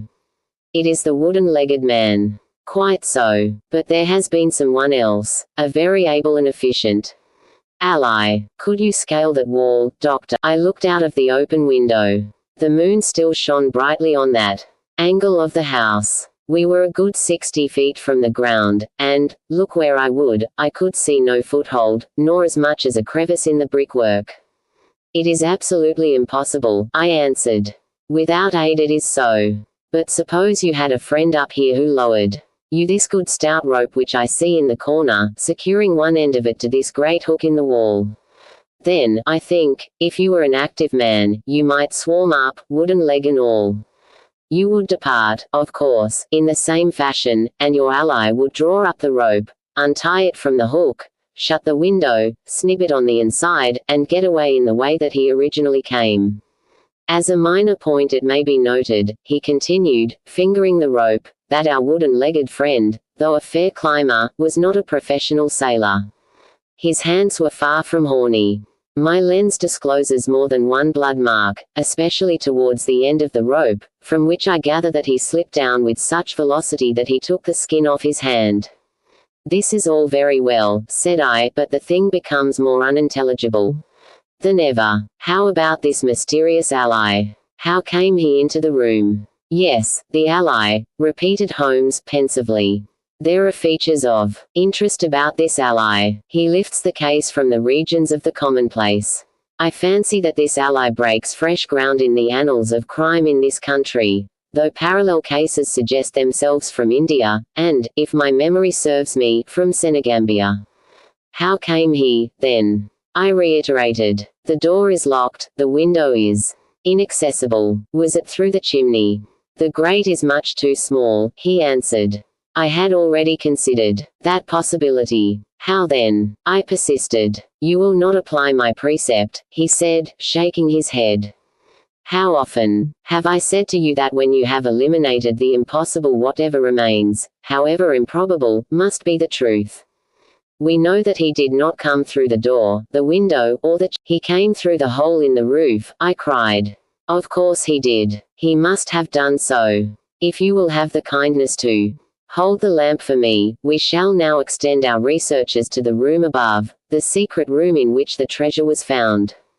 He mounted the steps, and, seizing a rafter with either hand, he swung himself up into the garret. Then, lying on his face, he reached down for the lamp and held it while I followed him. The chamber in which we found ourselves was about 10 feet one way, and 6 the other. The floor was formed by the rafters, with thin lath and plaster between, so that in walking one had to step from beam to beam. The roof ran up to an apex, and was evidently the inner shell of the true roof of the house. There was no furniture of any sort, and the accumulated dust of years lay thick upon the floor. Here you are, you see, said Sherlock Holmes, putting his hand against the sloping wall. This is a trapdoor which leads out onto the roof. I can press it back, and here is the roof itself, sloping at a gentle angle. This, then, is the way by which number 1 entered. Let us see if we can find any other traces of his individuality. He held down the lamp to the floor, and as he did so I saw for the second time that night a startled, surprised look come over his face. For myself, as I followed his gaze, my skin was cold under my clothes. The floor was covered thickly with the prints of a naked foot. Clear, well-defined, perfectly formed, but scarce half the size of those of an ordinary man. Holmes, I said, in a whisper, a child has done the horrid thing. He had recovered his self-possession in an instant. I was staggered for the moment, he said, but the thing is quite natural. My memory failed me, or I should have been able to foretell it. There is nothing more to be learned here. Let us go down. What is your theory, then, as to those footmarks? I asked, eagerly, when we had regained the lower room once more. My dear Watson, try a little analysis yourself, said he, with a touch of impatience. You know my methods. Apply them, and it will be instructive to compare results. I cannot conceive anything which will cover the facts, I answered. It will be clear enough to you soon, he said, in an offhand way. I think that there is nothing else of importance here, but I will look. He whipped out his lens and a tape measure, and hurried about the room on his knees, measuring, comparing, examining, with his long thin nose only a few inches from the planks, and his beady eyes gleaming and deep-set like those of a bird. So swift, silent, and furtive were his movements, like those of a trained bloodhound picking out a scent, that I could not but think what a terrible criminal he would have made had he turned his energy and sagacity against the law, instead of exerting them in its defense. As he hunted about, he kept muttering to himself, and finally he broke out into a loud crow of delight. We are certainly in luck, said he. We ought to have very little trouble. Now, number 1 has had the misfortune to tread in the creosote. You can see the outline of the edge of his small foot here at the side of this evil-smelling mess. The carboy has been cracked, you see, and the stuff has leaked out. What then? I asked. Why, we have got him, that's all, said he. I know a dog that would follow that scent to the world's end. If a pack can track a trailed herring across a shire, how far can a specially trained hound follow so pungent a smell as this? It sounds like a sum in the rule of 3. The answer should give us the but Horlower. Here are the accredited representatives of the law. Heavy steps and the clamor of loud voices were audible from below. And the hall door shut with a loud crash. Before they come, said Holmes, just put your hand here on this poor fellow's arm, and here on his leg. What do you feel? The muscles are as hard as a board, I answered. Quite so. They are in a state of extreme contraction, far exceeding the usual rigor mortis. Coupled with this distortion of the face, this Hippocratic smile, or risus sardonicus, as the old writers called it, what conclusion would it suggest to your mind? Death from some powerful vegetable alkaloid, I answered, some strychnine-like substance which would produce tetanus. That was the idea which occurred to me the instant I saw the drawn, by which the poison had entered the system. As you saw, I discovered a thorn which had been driven or shot with no great force into the scalp. You observe that the part struck was that which would be turned towards the hole in the ceiling if the man were erect in his chair. Now examine the thorn. I took it up gingerly and held it in the light of the lantern. It was long, sharp, and black, with a glazed look near the point as though some gummy substance had dried upon it. The blunt end had been trimmed and rounded off with a knife. "Is that an English thorn?" he asked. "No, it certainly is not. With all these data you should be able to draw some just inference. But, here are the regulars, so the auxiliary forces may beat a retreat." As he spoke, the steps which had been coming nearer sounded loudly on the passage, and a very stout, portly man in a grey suit strode heavily into the room. He was red-faced, burly and plethoric, with a pair of very small twinkling eyes which looked keenly out from between swollen and puffy pouches. He was closely followed by an inspector in uniform, and by the still palpitating Thaddeus Sholto. "Here's a business," he cried, in a muffled, husky voice. "Here's a pretty business. But who are all these? Why, the house seems to be as full as a rabbit warren." "I think you must recollect me, Mr. Athelney Jones," said Holmes, quietly. "Why, of course I do," he wheezed. "It's Mr. Sherlock Holmes, the theorist. Remember you. I'll never forget how you lectured us all on causes and inferences and effects in the Bishopgate jewel case. It's true you set us on the right track, but you'll own now that it was more by good luck than good guidance. It was a piece of very simple reasoning. Oh, come, now, come. Never be ashamed to own up. But what is all this? Bad business. Bad business. Stern facts here. No room for theories. How lucky that I happened to be out at Norwood over another case. I was at the station. No, still, we can't deny that you hit the nail on the head sometimes. Dear me. Door locked, I understand. Jewels worth $500,000 missing. How was the window? Fastened, but there are steps on the sill. Well, if it was fastened the steps could have nothing to do with the matter. That's common sense. Man might have died in a fit, but then the jewels are missing. Ha! I have a theory. These flashes come upon me at times. Just step outside, Sergeant, and you, Mr. Sholto. Your friend can remain. What do you think of this, Holmes? Sholto was, on his own confession, with his brother last night. The brother died in a fit, on which Sholto walked off with the treasure. How's that? On which the dead man very considerately got up and locked the door. On the inside. There's a flaw there. Let us apply common sense to the matter. This Thaddeus Sholto was with his brother. There was a quarrel, so much we know. The brother is dead and the jewels are gone. So much also we know. No one saw the brother from the time Thaddeus left him. His bed had not been slept in. Thaddeus is evidently in a most disturbed state of mind. His appearance is, well, not attractive. You see that I am weaving my web round Thaddeus. The net begins to close upon him. You are not quite in possession of the facts yet, said Holmes.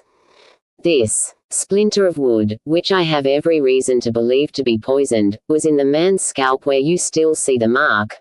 This card, inscribed as you see it, was on the table, and beside it lay this rather curious stone-headed instrument.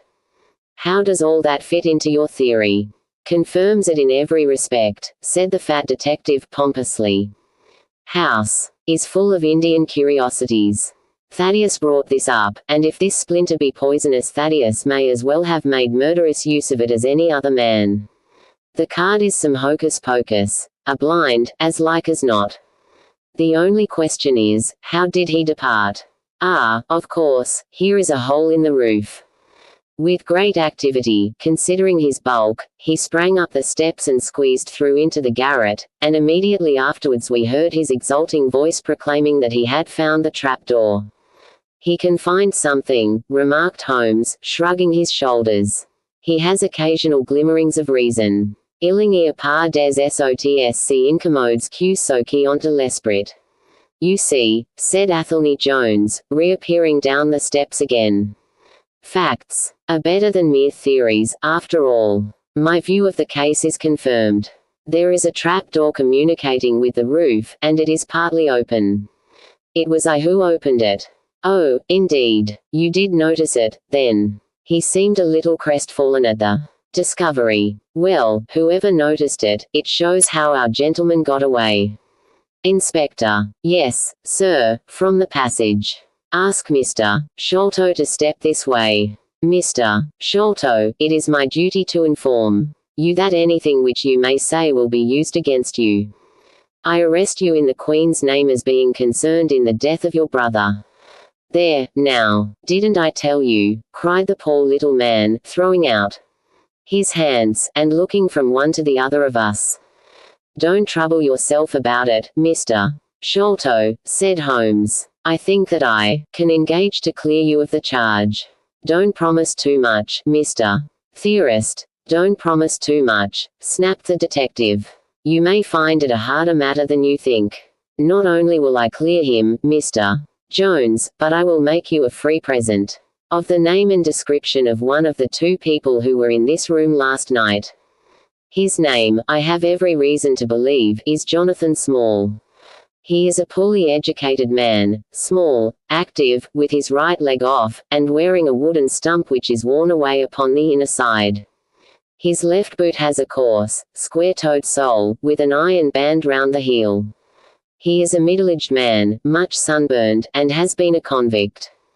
These few indications may be of some assistance to you, coupled with the fact that there is a good deal of skin missing from the palm of his hand.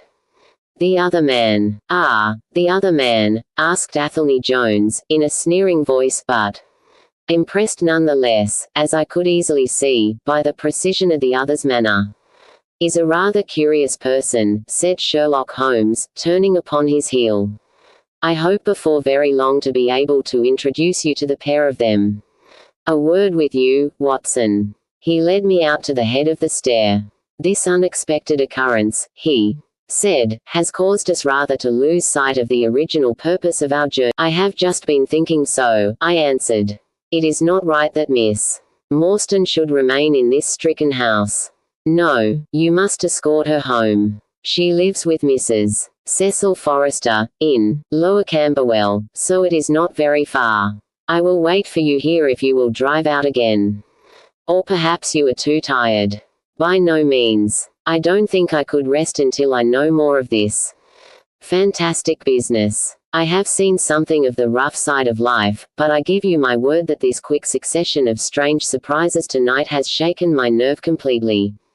I should like, however, to see the matter through with you, now that I have got so far. Your presence will be of great service to me, he answered. We shall work the case out independently, and leave this fellow Jones to exult over any mare's nest which he may choose to construct.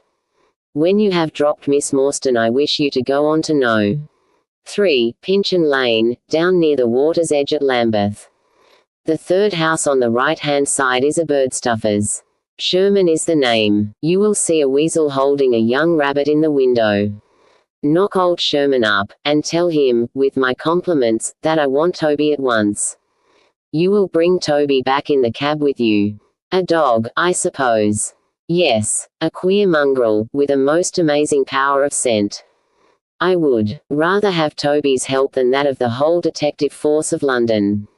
I shall bring him, then, said I. It is 1 now. I ought to be back before 3, if I can get a fresh horse.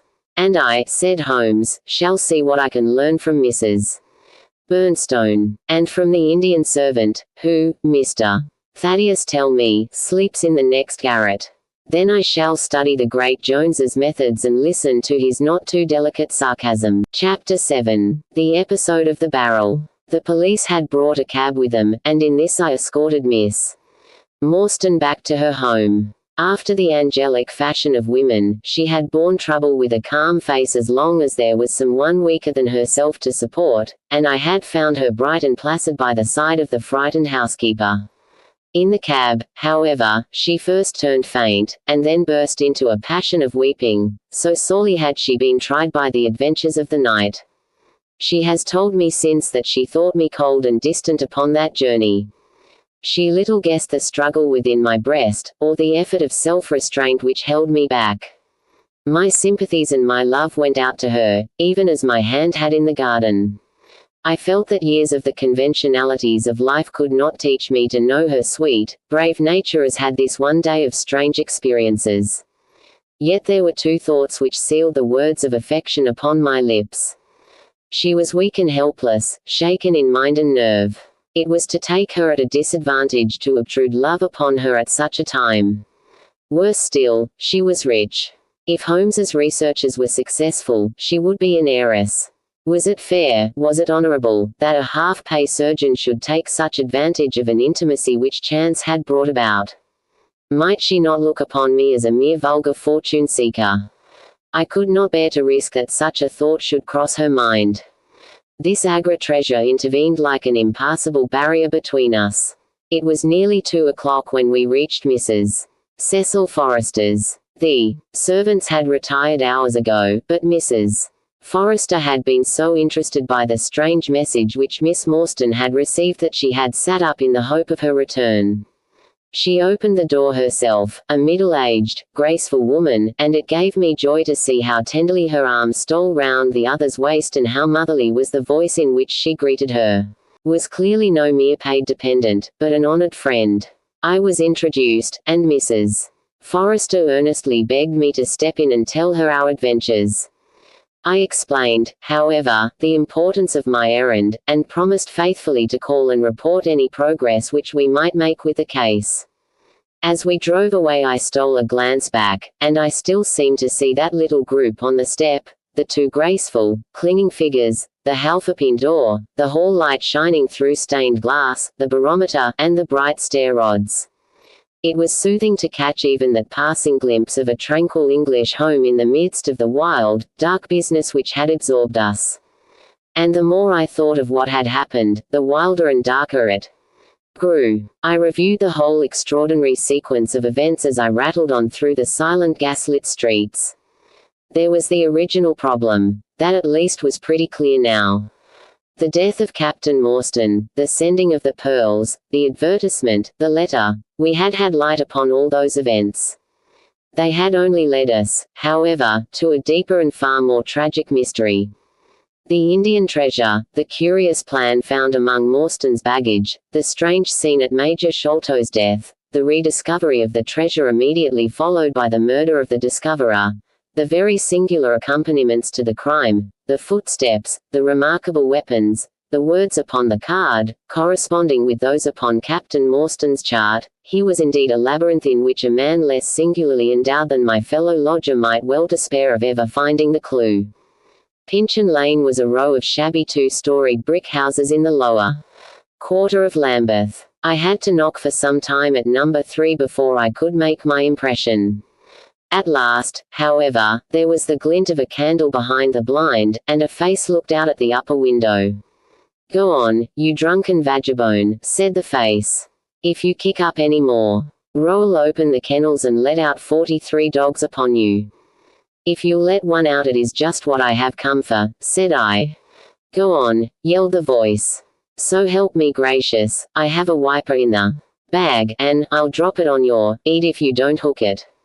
"But I want a dog," I cried. "Mr. Sherlock Holmes," I began, but the words had a most magical effect, for the window instantly slammed down, and within a minute the door was unbarred and open. Mr. Sherman was a lanky, lean old man, with stooping shoulders, a stringy neck, and blue-tinted glasses. "A friend of Mr. Sherlock is always welcome," said he. "Step in, sir. Keep clear of the badger, for he bites. Ah, naughty, naughty, would you take a nip at the gentleman?" This to a stoat which thrust its wicked head and red eyes between the bars of its cage. "Don't mind that, sir, it is only a slow worm. It hain't got no fangs, so I gives it the run o' the room, for it keeps the beetles down." You must not mind my bane, just a little short why, you at first, for I'm guided by the children, and there's many a one just comes down this lane to knock me up. What was it that Mr. Sherlock Holmes wanted, sir? He wanted a dog of yours. Ah, that would be Toby. Yes, Toby was the name. Toby lives at number 7 on the left here. He moved slowly forward with his candle among the queer animal family which he had gathered round him. In the uncertain, shadowy light I could see dimly that there were glancing, glimmering eyes peeping down at us from every cranny and corner. Even the rafters above our heads were lined by solemn fowls, who lazily shifted their weight from one leg to the other as our voices disturbed their slumbers. Toby proved to be an ugly, long-haired, lop-eared creature, half spaniel and half lurcher, brown and white in color, with a very clumsy waddling gait. It accepted after some hesitation a lump of sugar which the old naturalist handed to me, and, having thus sealed an alliance, it followed me to the cab, and made no difficulties about accompanying me. It had just struck 3 on the palace clock when I found myself back once more at Pondicherry Lodge. The ex-prize fighter McMurdo had, I found, been arrested as an accessory, and both he and Mr. Sholto had been marched off to the station. 2 constables guarded the narrow gate, but they allowed me to pass with the dog. Ah, you have him there, said he. Good dog, then. Athene Jones has gone. We have had an immense display of energy since you left. He has arrested not only friend Thaddeus, but the gatekeeper, the housekeeper, and the Indian servant. We have the place to ourselves, but for a sergeant upstairs. Leave the dog here, and come up. We tied Toby to the hall table, and reascended the stairs. The room was as he had left it, save that a sheet had been draped over the central figure. A weary-looking police sergeant reclined in the corner. "Lend me your bull's-eye, sergeant," said my companion. "Now tie this bit of card round my neck, so as to hang it in front of me." "Thank you. Now I must kick off my boots and stockings. Just you carry them down with you, Watson. I am going to do a little climbing. And dip my handkerchief into the creosote.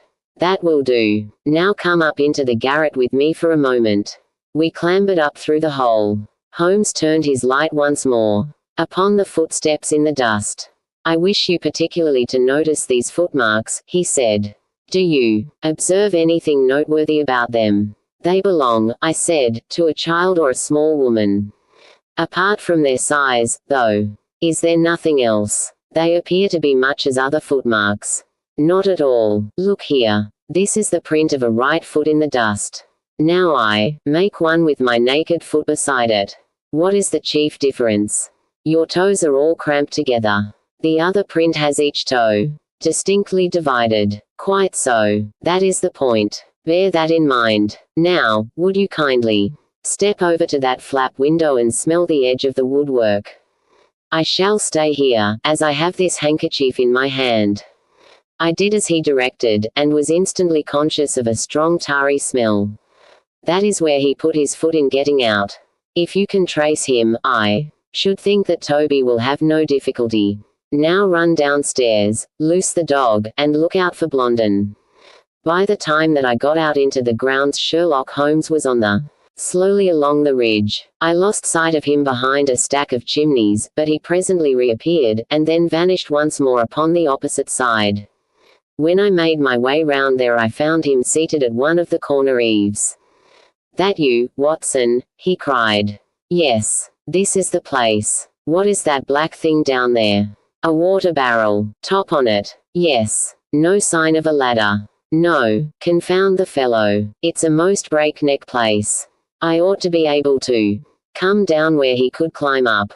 The water pipe feels pretty firm. Here goes, anyhow." There was a scuffling of feet, and the lantern began to come steadily down the side of the wall. Then with a light spring he came onto the barrel, and from there to the earth.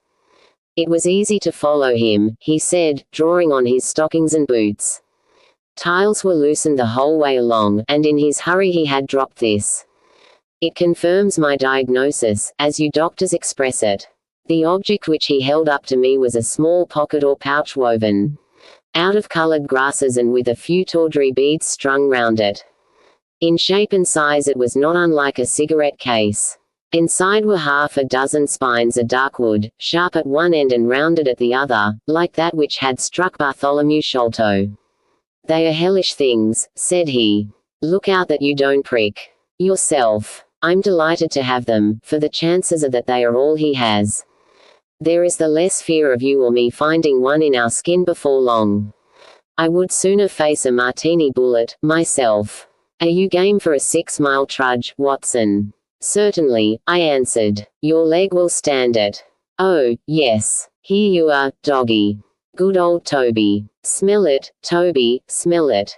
He pushed the creosote handkerchief under the dog's nose, while the creature stood with its fluffy legs separated, and with a most comical cock to its head, like a connoisseur sniffing the bouquet of a famous vintage.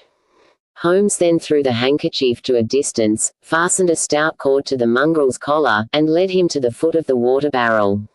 The creature instantly broke into a succession of high, tremulous yelps, and, with his nose on the ground, and his tail in the air, pattered off upon the trail at a pace which strained his leash and kept us at the top of our speed. The east had been gradually whitening, and we could now see some distance in the cold grey light. The square, massive house, with its black, empty windows and high, bare walls, towered up, sad and forlorn, behind us. Our course led right across the grounds, in and out among the trenches and pits with which they were scarred and intersected. The whole place, with its scattered dirt heaps and ill-grown shrubs, had a blighted, illumined look which harmonized with the black tragedy which hung over it. On reaching the boundary wall Toby ran along, whining eagerly, underneath its shadow, and stopped finally in a corner screened by a young beech.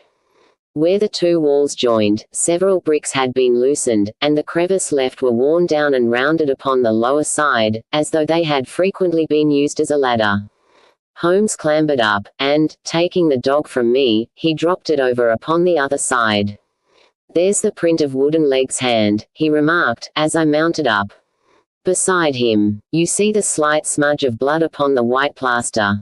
What a lucky thing it is that we have had no very heavy rain since yesterday. The scent will lie upon the road in spite of their 28 hours' start." I confess that I had my doubts myself when I reflected upon the great traffic which had passed along the London road in the interval. My fears were soon appeased, however. Toby never hesitated or swerved, but waddled on in his peculiar rolling fashion. Clearly, the pungent smell of the creosote rose high above all other contending scents. "Do not imagine," said Holmes, "that I depend for my success in this case upon the mere chance of one of these fellows having put his foot in the chemical. I have knowledge now which would enable me to trace them in many different ways. This, however, is the readiest and, since fortune has put it into our hands, I should be culpable if I neglected it. It has, however, prevented the case from becoming the pretty little intellectual problem which it at one time promised to be. There might have been some credit to be gained out of it, but for this too palpable clue." "There is credit, and to spare," said I. "I assure you, Holmes, that I marvel at the means by which you obtain your results in this case, even more than I did in the Jefferson Hope murder. The thing seems to me to be deeper and more inexplicable. How, for example, could you describe with such confidence the wooden-legged man?" "Pshaw, my dear boy, it was simplicity itself. I don't wish to be theatrical. It is all patent and above board. Two officers who are in command of a convict guard learn an important secret as to buried treasure. A map is drawn for them by an Englishman named Jonathan Small. You remember that we saw the name upon the chart in Captain Morstan's possession. He had signed it in behalf of himself and his associates, the sign of the four, as he somewhat dramatically called it. Aided by this chart, the officers, or one of them, gets the treasure and brings it to England, leaving, we will suppose, some condition under which he received it unfulfilled. Now, then, why did not Jonathan Small get the treasure himself? The answer is obvious. The chart is dated at a time when Morstan was brought into close association with convicts. Jonathan Small did not get the treasure because he and his associates were themselves convicts and could not get away. But that is mere speculation, said I. It is more than that. It is the only hypothesis which covers the facts. Let us see how it fits in with the sequel. Major Sholto remains at peace for some years, happy in the possession of his treasure. Then he receives a letter from India which gives him a great fright. What was that? A letter to say that the men whom he had wronged had been set free. Or had escaped. That is much more likely, for he would have known what their term of imprisonment was. It would not have been a surprise to him. What does he do then? He guards himself against a wooden-legged man, a white man, mark you, for he mistakes a white tradesman for him, and actually fires a pistol at him. Now, only one white man's name is on the chart. The others are Hindus or Mohammedans. There is no other white man, identical with Jonathan Small. Does the reasoning strike you as being faulty? No, it is clear and concise. Well, now, let us put ourselves in the place of Jonathan Small. Let us look at it from his point of view. He comes to England with the double idea of regaining what he would consider to be his rights and of having his revenge upon the man who had wronged him. He found out where Sholto lived, and very possibly he established communications with someone inside the house. There is this butler, Lal Rao, whom we have not seen.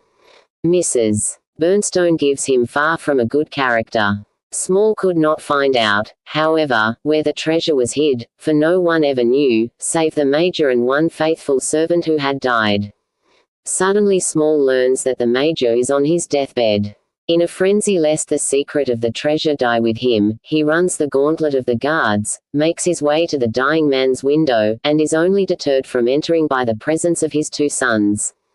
Mad with hate, however, against the dead man, he enters the room that night, searches his private papers in the hope of discovering some memorandum relating to the treasure, and finally leaves a memento of his visit in the short inscription upon the card. He had doubtless planned beforehand that should he slay the Major he would leave some such record upon the body as a sign that it was not a common murder, but, from the point of view of the four associates, something in the nature of an act of justice. Whimsical and bizarre conceits of this kind are common enough in the annals of crime, and usually afford valuable indications as to the criminal. Do you follow all this? Very clearly. Now, what could Jonathan Small do? He could only continue to keep a secret watch upon the efforts made to find the treasure. Possibly he leaves England and only comes back at intervals. Then comes the discovery of the garret, and he is instantly informed of it. We again trace the presence of some confederate in the household. Jonathan, with his wooden leg, is utterly unable to reach the lofty room of Bartholomew Sholto. He takes with him, however, a rather curious associate, who gets over this difficulty, but dips his naked foot into creosote, whence comes Toby, and a 6-mile limp from. Quite so, and rather to Jonathan's disgust, to judge by the way he stamped about when he got into the room. He bore no grudge against Bartholomew Sholto, and would have preferred if he could have been simply bound and gagged. He did not wish to put his head in a halter. There was no help for it, however. The savage instincts of his companion had broken out, and the poison had done its work. So Jonathan Small left his record, lowered the treasure box to the ground, and followed it himself. That was the train of events as far as I can decipher them. Of course, as to his personal appearance, he must be middle-aged, and must be sunburned after serving his time in such an oven as the Andamans. His height is readily calculated from the length of his stride, and we know that he was bearded. His hairiness was the one point which impressed itself upon Thaddeus Sholto when he saw him at the window. I don't know that there is anything else. The associate. Ah, well, there is no great mystery in that. But you will know all about it soon enough. How sweet the morning air is. See how that one little cloud floats like a pink feather from some gigantic flamingo. Now the red rim of the sun pushes itself over the London cloud bank. It shines on a good many folk, but on none, I dare bet, who are on a stranger errand than you and I. How small we feel with our petty ambitions and strivings in the presence of the great elemental forces of nature.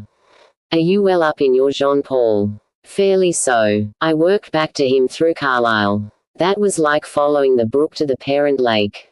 He makes one curious but profound remark. It is that the chief proof of man's real greatness lies in his perception of his own smallness. It argues, you see, a power of comparison and of appreciation which is in itself a proof of nobility. There is much food for thought in Richter. You have not a pistol, have you? I have my stick. It is just possible that we may need something of the sort if we get to their lair. Jonathan, I shall leave to you, but if the other turns nasty I shall shoot him dead. He took out his revolver as he spoke, and, having loaded 2 of the chambers, he put it back into the right-hand pocket of his jacket. We had during this time been following the guidance of Toby down the half-rural villa-lined roads which lead to the metropolis. Now, we're beginning to come among continuous streets, where labourers and dockmen were already astir, and slatternly women were taking down shutters and brushing doorsteps. At the square-topped corner public houses business was just beginning, and rough-looking men were emerging, rubbing their sleeves across their beards after their morning wet. Strange dogs sauntered up and stared wonderingly at us as we passed, but our inimitable Toby looked neither to the right nor to the left, but trotted onwards with his nose to the ground and an occasional eager whine which spoke of a hot scent. We had traversed Streatham, Brixton, Camberwell, and now found ourselves in Kennington Lane, having borne away through the side streets to the east of the Oval. The men whom we pursued seemed to have taken a curiously zigzag road, with the idea probably of escaping observation. They had never kept to the main road if a parallel side street would serve their turn. At the foot of Kennington Lane they had edged away to the left through Bond Street and Miles Street. Where the latter street turns into Knight's Place, Toby ceased to advance, but began to run backwards and forwards with one ear cocked and the other drooping, the very picture of canine indecision. Then he waddled round in circles, looking up to us from time to time, as if to ask for sympathy in his embarrassment. "What the deuce is the matter with the dog?" growled Holmes. "They surely would not take a cab, or go off in a balloon." "Perhaps they stood here for some time," I suggested. "Ah, it is all right. He's off again," said my companion, in a tone of relief.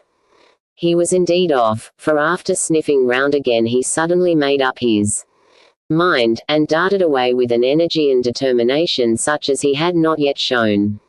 The scent appeared to be much hotter than before, for he had not even to put his nose on the ground, but tugged at his leash and tried to break into a run. I could see by the gleam in Holmes's eyes that he thought we were nearing the end of our journey. Our course now ran down Nine Elms until we came to Broderick and Nelson's large timber yard, just past the White Eagle Tavern. Here the dog, frantic with excitement, turned down through the side gate into the enclosure, where the sawyers were already at work. On the dog raced through sawdust and shavings, down an alley, round a passage, between barrel which still stood upon the hand trolley on which it had been brought. With lolling tongue and blinking eyes, Toby stood upon the cask, looking from one to the other of us for some sign of appreciation. The staves of the barrel and the wheels of the trolley were smeared with a dark liquid, and the whole air was heavy with the smell of creosote. Sherlock Holmes and I looked blankly at each other, and then burst simultaneously into an Chapter 8. The Baker Street Irregulars. "What now?" I asked. "Toby has lost his character for infallibility. He acted according to his lights," said Holmes, lifting him down from the barrel and walking him out of the timber yard. "If you consider how much creosote is carted about London in one day, it is no great wonder that our trail should have been crossed. It is much used now, especially for the seasoning of wood. Poor Toby is not to blame. We must get on the main scent again, I suppose." "Yes. And, fortunately, we have no distance to go." Evidently what puzzled the dog at the corner of Knight's Place was that there were 2 different trails running in opposite directions. We took the wrong one. It only remains to follow the other. There was no difficulty about this. On leading Toby to the place where he had committed his fault, he cast about in a wide circle and finally dashed off in a fresh direction.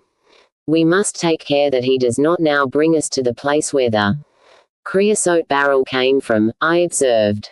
"I had thought of that. But you notice that he keeps on the pavement, whereas the barrel passed down the roadway." "No, we are on the true scent now. It tended down towards the river side, running through Belmont Place and Princes Street. At the end of Broad Street it ran right down to the water's edge, where there was a small wooden wharf. Toby led us to the very edge of this, and there stood whining, looking out on the dark current beyond. "We're out of luck," said Holmes. "They have taken to a boat here." Several small punts and skiffs were lying about in the water and on the edge of the wharf. We took Toby round to each in turn, but, though he sniffed earnestly, he made no sign. Close to the rude landing stage was a small brick house, with a wooden placard slung out through the second window.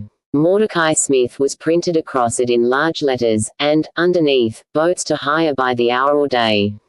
A second inscription above the door informed us that a steam launch was kept, a statement which was confirmed by a great pile of coke upon the jetty. Sherlock Holmes looked slowly round, and his face assumed an ominous expression. "This looks bad," said he. "These fellows are sharper than I expected. They seem to have covered their tracks. There has, I fear, been preconcerted management here." He was approaching the door of the house, when it opened, and a little curly-headed lad of 6 came running out, followed by a stoutish, red-faced woman with a large sponge in her hand. "You come back and be washed, Jack," she shouted. "Come back, you young imp, for if your father comes home and finds you like that, he'll let us hear of it." "Dear little chap," said Holmes, strategically. "What a rosy-cheeked young rascal. Now, Jack, is there anything you would like?" The youth pondered for a moment. "I'd like a shillin'," said he. "Nothing you would like better." "I'd like 2 shillin' better," the prodigy answered, after some thought. "Here you are, then. Catch. A fine child, Mrs. Smith. Law, bless you, sir, here's that, and forward. He gets a most too much for me to manage, specially when my man is away days at a time." "Away, is he?" said Holmes, in a disappointed voice. "I am sorry for that. For I wanted to speak to Mr. Smith. He's been away since yesterday mornin', sir, and, truth to tell, I am beginnin' to feel frightened about him. But if it was about a boat, sir, maybe I could serve as well. I wanted to hire his steam launch." "Why, bless you, sir, it is in the steam launch that he has gone. That's what puzzles me, for I know there ain't more coals in her than would take her to about Woolwich and back. If he'd been away in the barge I'd thought nothin', for many a time a job has taken him as far as Gravesend, and then if there was much doin', there he might stayed over. But what good is a steam launch without coals? He might have bought some at a wharf down the river. He might, sir, but it weren't his way. Many a time I've heard him call out at the prices they charge for a few odd bags. Besides, I don't like that wooden-legged man. Why, his ugly face and outlandish talk. What did he want always knockin' about here for?" "A wooden-legged man," said Holmes, with bland surprise. "Yes, sir, a brown, monkey-faced chap that's called more'n once for my old man. It was him that roused him up yesternight, and, what's more, my man knew he was comin', for he had steam up in the launch. I tell you straight, sir, I don't feel easy in my mind about it." "But, my dear Mrs. Smith," said Holmes, shrugging his shoulders, "you are frightening yourself about nothing. How could you possibly tell that it was the wooden-legged man who came in the night? I don't quite understand how you can be so sure.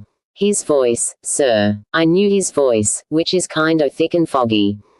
He tapped at the winder, about 3 it would be.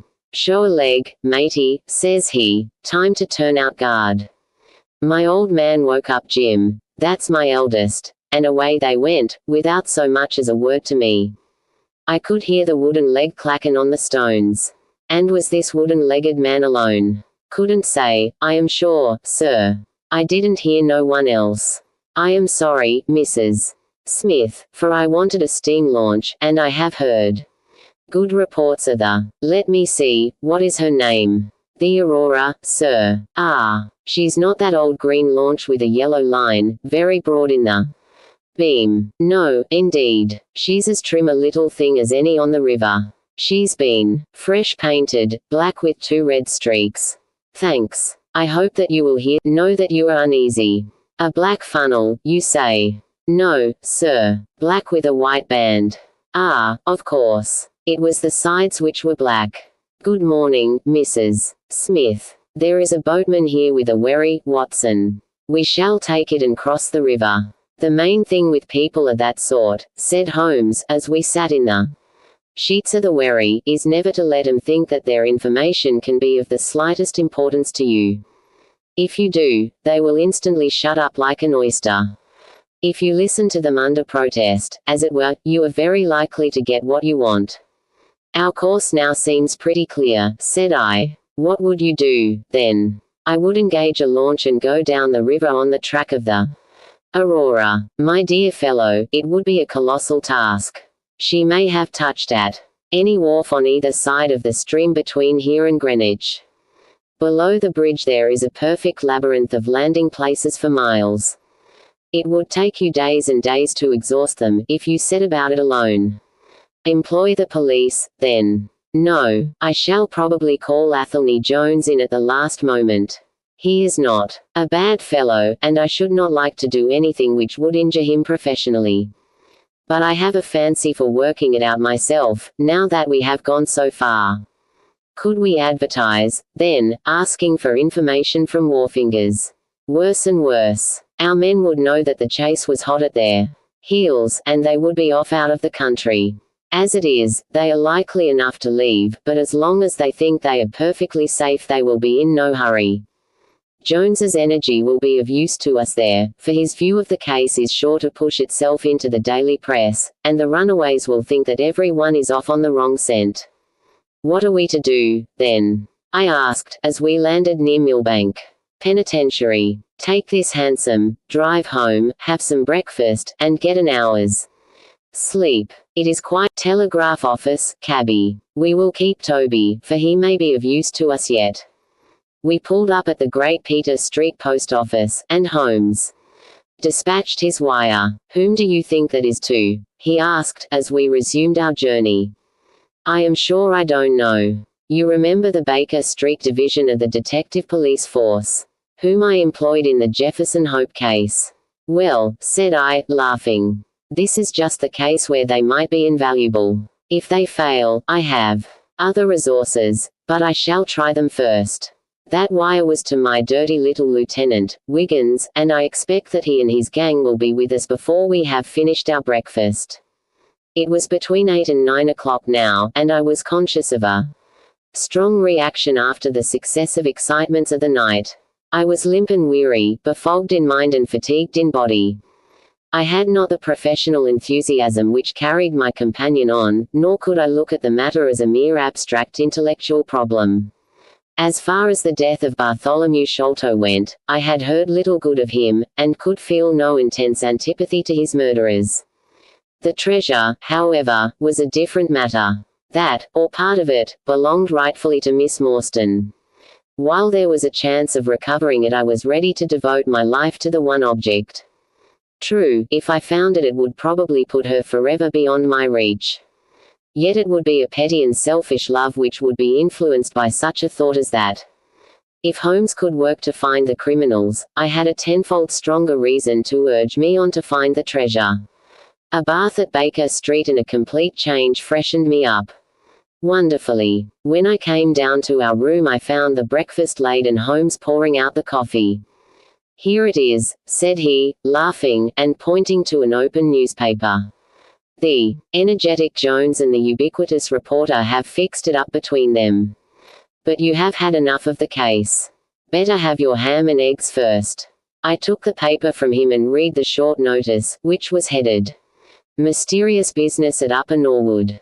About 12 o'clock last night, said the Standard, Mr. Bartholomew Sholto, of Pondicherry Lodge, Upper Norwood, was found dead in his room, under circumstances which point to foul play. As far as we can learn, no actual traces of violence were found upon Mr. Sholto's person, but a valuable collection of Indian gems which the deceased gentleman had inherited from his father has been carried off. The discovery was first made by Mr. Sherlock Holmes and Dr. Watson, who had called at the house with Mr. Thaddeus Sholto, brother of the deceased. By a singular piece of good fortune, Mr. Athelney Jones, the well-known member of the detective police force, happened to be at the Norwood police station, and was on the ground within half an hour of the first alarm. His trained and experienced faculties were at once directed towards the detection of the criminals, with the gratifying result that the brother, Thaddeus Sholto, has already been arrested, together with the housekeeper, Mrs.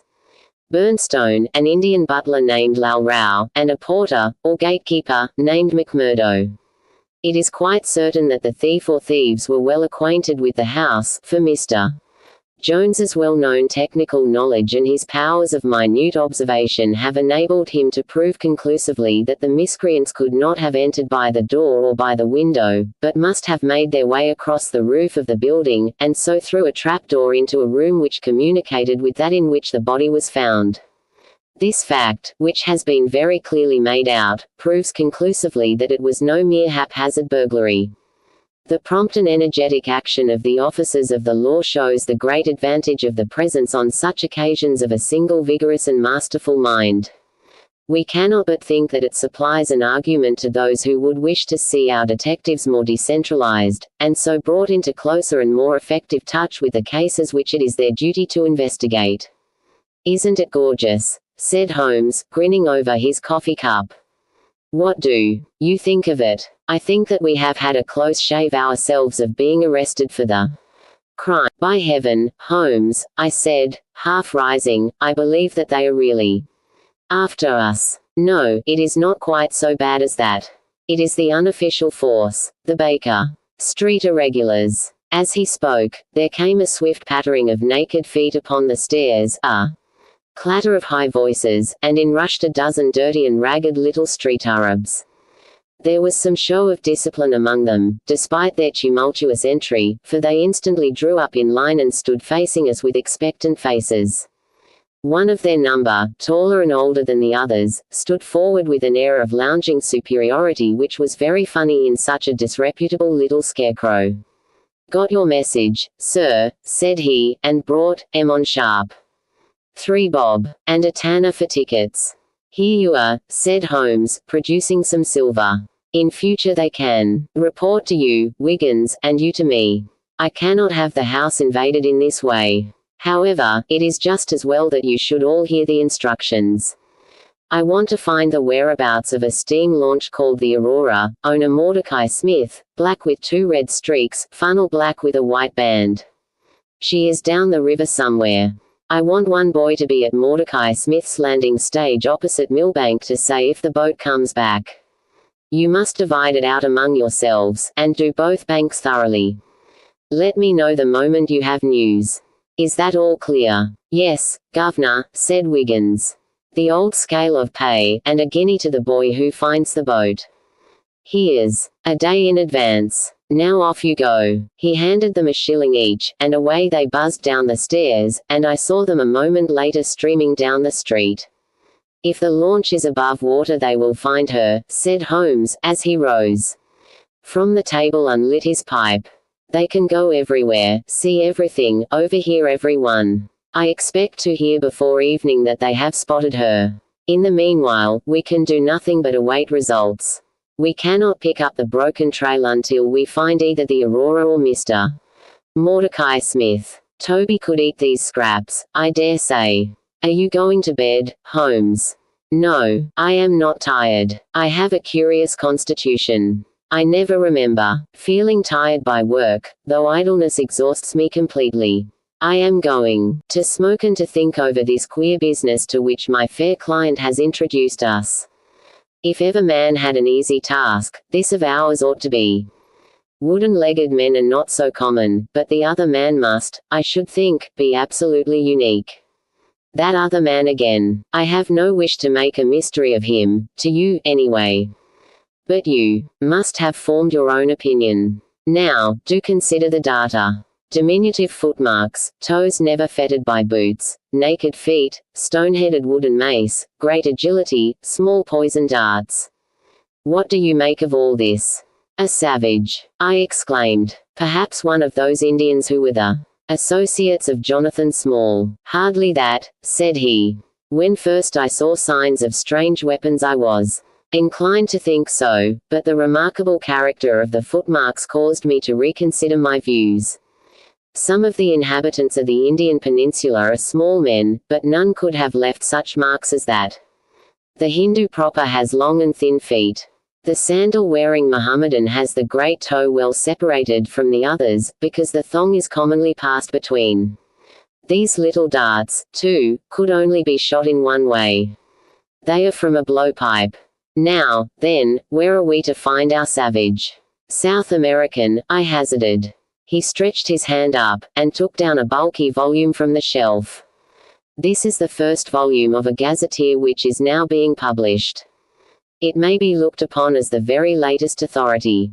What have we here? Andaman Islands, situated 340 miles to the north of Sumatra, in the Bay of Bengal. What's all this? Moist climate, coral reefs, sharks, Port Blair, convict barracks, Rutland Island cottonwoods. Ah, here we are. The Aborigines of the Andaman Islands may perhaps claim the distinction of being the smallest race upon this earth, though some anthropologists prefer the Bushmen of Africa, the Digger Indians of America, and the Terra del Fuegians. The average height is rather below 4 feet, although many full-grown adults may be found who are very much smaller than this. They are a fierce, morose, and intractable people, though capable of forming most devoted friendships when their confidence has once been gained. Mark that, Watson. Now, then, listen to this. They are their feet and hands, however, are remarkably small. So intractable and fierce are they that all the efforts of the British official have failed to win them over in any degree. They have always been a terror to shipwrecked crews, braining the survivors with their stone-headed clubs, or shooting them with their poisoned arrows. These massacres are invariably concluded by a cannibal feast. Nice, amiable people, Watson. If this fellow had been left to his own unaided devices, this affair might have taken an even more ghastly turn. I fancy that, even as it is, Jonathan Small would give a good deal not to have employed him. But how came he to have so singular a companion? Ah, that is more than I can tell. Since, however, we had already determined that Small had come from the Andamans, it is not so very wonderful that this islander should be with him. No doubt we shall know all about it in time. Look here, Watson, you look regularly done. Lie down there on the sofa, and see if I can put you to sleep. He took up his violin from the corner, and as I stretched myself out he began to play some low, dreamy, melodious air, his own, no doubt, for he had a remarkable gift for improvisation. I have a vague remembrance of his gaunt limbs, his earnest face, and the rise and fall of his bow. Then I seemed to be floated peacefully away upon a soft sea of sound. Chapter 9. A break in the chain. It was late in the afternoon before I woke, strengthened and refreshed. Sherlock Holmes still sat exactly as I had left him, save that he had laid aside his violin and was deep in a book. He looked across at me, as I stirred, and I noticed that his face was dark and troubled. "You have slept soundly," he said. "I feared that our talk would wake you." "I heard nothing," I answered. "Have you had fresh news, then?" "Unfortunately, no. I confess that I am surprised and disappointed. I expected something definite by this time. Wiggins has just been up to report. He says that no trace can be found of the launch. It is a provoking check, for every hour is of importance.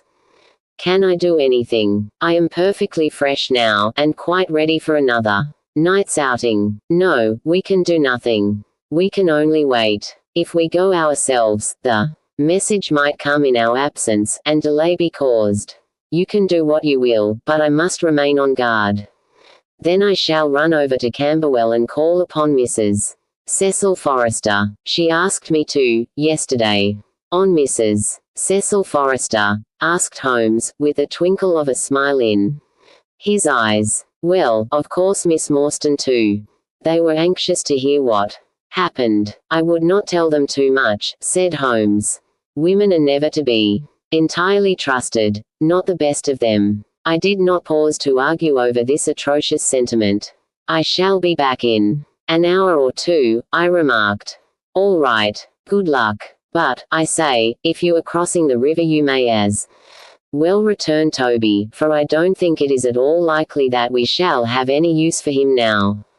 I took our mongrel accordingly, and left him, together with a half-sovereign, at the old naturalist's in Pinchin Lane. At Camberwell I found Miss Morstan a little weary after her night's adventures, but very eager to hear the news. Mrs. Forrester, too, was full of curiosity. I told them all that we had done, suppressing, however, the more dreadful parts of the tragedy. Thus, although I spoke of Mr. Sholto's death, I said nothing of the exact manner and method of it. With all my omissions, however, there was enough to startle and amaze them. It is a romance, cried Mrs. Forrester. An injured lady, $500,000 in treasure, a black cannibal, and a wooden-legged ruffian. They take the place of the conventional dragon or wicked earl. And 2 knight-errants to the rescue, added Miss Morstan, with a bright glance at me. Why, Mary, your fortune depends upon the issue of this search. I don't think that you are nearly excited enough. Just imagine what it must be to be so rich, and to have the world at your feet. It sent a little thrill of joy to my heart to notice that she showed no sign of elation at the prospect. On the contrary, she gave a toss of her proud head, as though the matter were one in which she took small interest. It is for Mr. Thaddeus Sholto that I am anxious, she said. Nothing else is of any consequence, but I think that he has behaved most kindly and honorably throughout. It is our duty to clear him of this dreadful and unfounded charge. It was evening before I left Camberwell, and quite dark by the time I reached home. My companion's book and pipe lay by his chair, but he had disappeared. I looked about in the hope of seeing a note. No, sir. He has gone to his room, sir. Do you know, sir, sinking her voice into an impressive whisper, I am afraid for his health. Why so, Mrs. Hudson? Well, he's that strange, sir. After you was gone he walked, up and down, until I was weary of the sound of his footstep. Then I heard him talking to himself and muttering, and every time the bell rang out he came on the stairhead, with, What is that, Mrs. Hudson? And now he has slammed off to his room, but I can hear him walking away the same as ever. I hope he's not going to be ill, sir. I ventured to say something to him about cooling medicine, but he turned on me, sir, with such a look that I don't know how ever I got out of the room. I don't think that you have any cause to be uneasy, Mrs. Hudson, I answered. I have seen him like this before. He has some small matter upon his mind which makes him restless. I tried to speak lightly to our worthy landlady, but I was myself somewhat uneasy when through the long night I still from time to time heard the dull sound of his tread, and knew how his keen spirit was chafing against this involuntary inaction. At breakfast time he looked worn and haggard, with a little fleck of feverish color upon either cheek. You are knocking yourself up, old man, I remarked. I heard you marching about in the night. No, I could not sleep, he answered. This infernal problem is consuming me. It is too much to be balked by so petty an obstacle, when all else had been overcome. I know the men, the launch, everything, and yet I can get no news. I have set other agencies at work, and used every means at my disposal. The whole river has been searched on either side, but there is no news, nor has Mrs. Smith heard of her husband. I shall come to the conclusion soon that they have scuttled the craft. But there are objections to that. Or that Mrs. Smith has put us on a wrong scent. No, I think that may be dismissed. I had inquiries made, and there is a launch of that description. Could it have gone up the river? I have considered that myself tomorrow, and go for the men rather than the boat. But surely, we shall hear something. We did not, however. Not a word came to us either from Wiggins or from the other agencies. There were articles in most of the papers upon the Norwood tragedy. They all appeared to be rather hostile to the unfortunate Thaddeus Sholto. No fresh details were to be found, however, in any of them, save that an inquest was to be held upon the following day. I walked over to Camberwell in the evening to report our ill success to the ladies, and on my return I found Holmes dejected and somewhat morose. He would hardly reply to my questions, and busied himself all evening in an abstruse chemical analysis which involved much heating of retorts and distilling of vapors, ending at last in a smell which fairly drove me out of the apartment. Up to the small hours of the morning I could hear the clinking of his test tubes which told me that he was still engaged in his malodorous experiment. In the early dawn I woke with a start, and was surprised to find him standing by my bedside, clad in a rude sailor dress with a pea jacket, and a coarse red scarf round his neck. "I am off down the river, Watson," said he. "I have been turning it over in my mind, and I can see only one way out of it. It is worth trying, at all events." "Surely I can come with you, then," said I. "No, you can be much more useful if you will remain here as my representative. I am loath to go, for it is quite on the cards that some message may come during the day, though Wiggins was despondent about it last night. I want you to open all notes and telegrams, and to act on your own judgment if any news should come. Can I rely upon you?" "Most certainly. I am afraid that you will not be able to wire to me, for I can hardly tell yet where I may find myself. If I am in luck, however, I may not be gone so very long. I shall have news of some sort or other before I get back." I had heard nothing of him by breakfast time. On opening the Standard, however, I found that there was a fresh allusion to the business. With reference to the Upper Norwood tragedy, it remarked, "We have reason to believe that the matter promises to be even than was originally supposed. Fresh evidence has shown that it is quite impossible that Mr. Thaddeus Sholto could have been in any way concerned in the matter. He and the housekeeper, Mrs. Bernstone, were both released yesterday evening. It is believed, however, that the police have a clue as to the real culprits, and that it is being prosecuted by Mr. Athelney Jones, of Scotland Yard, with all his well-known energy and sagacity. Further arrests may be expected at any moment.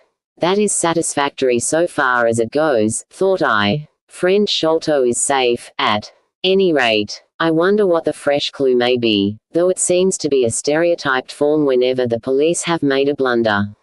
I tossed the paper down upon the table, but at that moment my eye caught an advertisement in the agony column. It ran in this way: "Lost. Whereas Mordecai Smith, boatman, and his son, Jim, left Smith's Wharf at or about 3 o'clock last Tuesday morning in the steam launch Aurora, black with 2 red stripes, funnel black with a white band. The sum of £5 will be paid to anyone who can give information to Mrs. Smith, at Smith's Wharf, or at 221B Baker Street, as to the whereabouts of the said Mordecai Smith and the launch Aurora." This was clearly Holmes's doing. The Baker Street address was enough to prove that. It struck me as rather ingenious, because it might be read by the fugitives without their seeing in it more than the natural anxiety of a wife for her missing husband. It was a long day. Every time that a knock came to the door, or a sharp step passed in the street, I imagined that it was either Holmes returning or an answer to his advertisement. I tried to read, but my thoughts would wander off to our strange quest and to the ill-assorted and villainous pair whom we were pursuing. Could there be, I wondered, some radical flaw in my companion's reasoning? Might he be suffering from some huge self-deception? Was it not possible that his nimble and speculative mind had built up this wild theory upon faulty premises? I had never known him to be wrong, and yet the keenest reasoner may occasionally be deceived. He was likely, I thought, to fall into error through the over-refinement of his logic. His more commonplace one lay ready to his hand. Yet, on the other hand, I had myself seen the evidence, and I had heard the reasons for his deductions. When I look back on the long chain of curious circumstances, many of them trivial in themselves, but all tending in the same direction, I could not disguise from myself that even if Holmes's explanation were incorrect, the true theory must be equally outre and startling. At 3 o'clock in the afternoon there was a loud peal at the bell, an authoritative voice in the hall, and, to my surprise, no less a person than Mr. Athelney Jones was shown up to me. Very different was he, however, from the brusque and masterful professor of common sense who had taken over the case so confidently at Upper Norwood. His expression was downcast, and his bearing meek and even apologetic. "Good day, sir, good day," said he. "Mr. Sherlock Holmes is out, I understand." "Yes, and I cannot be sure when he will be back. But perhaps you would care to wait. Take that chair and try one of these cigars." "Thank you. I don't mind if I do," said he, mopping his face with a red bandana handkerchief. "And a whiskey and soda." "Well, half a glass. It is very hot for the time of year, and I have had a good deal to worry and try me. You know my theory about this Norwood case. I remember that you expressed one. Well, I have been obliged to reconsider it. I had my net drawn tightly round Mr. Sholto, sir, when Poppy went through a hole in the middle of it. He was able to prove an alibi which could not be shaken. From the time that he left his brother's room he was never out of sight of someone or other. So it could not be he who climbed over roofs and through trapdoors. It's a very dark case, and my professional credit is at stake. I should be very glad of a little assistance. We all need help sometimes," said I. "Your friend Mr. Sherlock Holmes is a wonderful man, sir," said he, in a husky and confidential voice. "He's a man who is not to be beat. I have known that young man, a little quick perhaps in jumping at theories, but, on the whole, I think he would have made a most promising officer, and I don't care who knows it. I have had a wire from him this morning, by which I understand that he has got some clue to this Sholto business. Here is the message." He took the telegram out of his pocket, and handed it to me. It was dated, "From Poplar at 12 o'clock. Go to Baker Street at once," it said. "If I have not returned, wait for me. I am close on the track of the Sholto gang. You can come with us tonight if you want to be in at the finish." "This sounds well. He has evidently picked up the scent again," said I. "Ah, then he has been at fault too," exclaimed Jones, with evident satisfaction. "Even the best of us are thrown off sometimes. Of course this may prove to be a false alarm, but it is my duty as an officer of the law to allow no chance to slip. But there is someone at the door. Perhaps this is he." A heavy step was heard ascending the stair, with a great wheezing and rattling as from a man who was sorely put to it for breath. Once or twice he stopped, as though the climb were too much for him, but at last he made his way to our door and entered. His appearance corresponded to the sounds which we had heard. He was an aged man, clad in seafaring garb, with an old pea jacket buttoned up to his throat. His back was bowed, his knees were shaky, and his breathing was painfully asthmatic. As he leaned upon a thick oaken cudgel his shoulders heaved in the effort to draw the air into his lungs. He had a coloured scarf round his chin, and I could see little of his face save a pair of keen dark eyes, overhung by bushy white brows, and long grey side whiskers.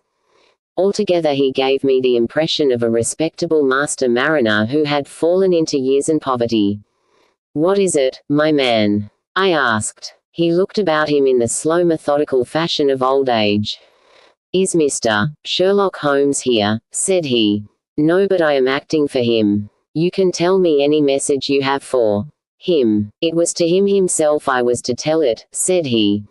"Yes. I knows well where it is. An' I knows where the men he is after are. An' I knows where the treasure is. I knows all about it." "Then tell me, and I shall let him know."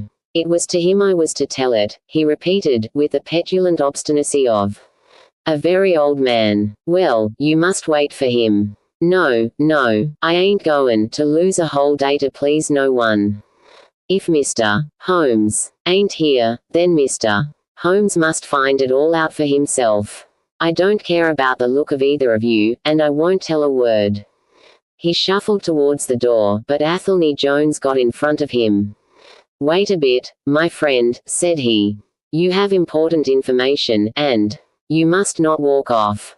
We shall keep you, whether you like or not, until our friend returns." The old man made a little run towards the door, but, as Athelney Jones put his broad back up against it. He recognized the uselessness of resistance.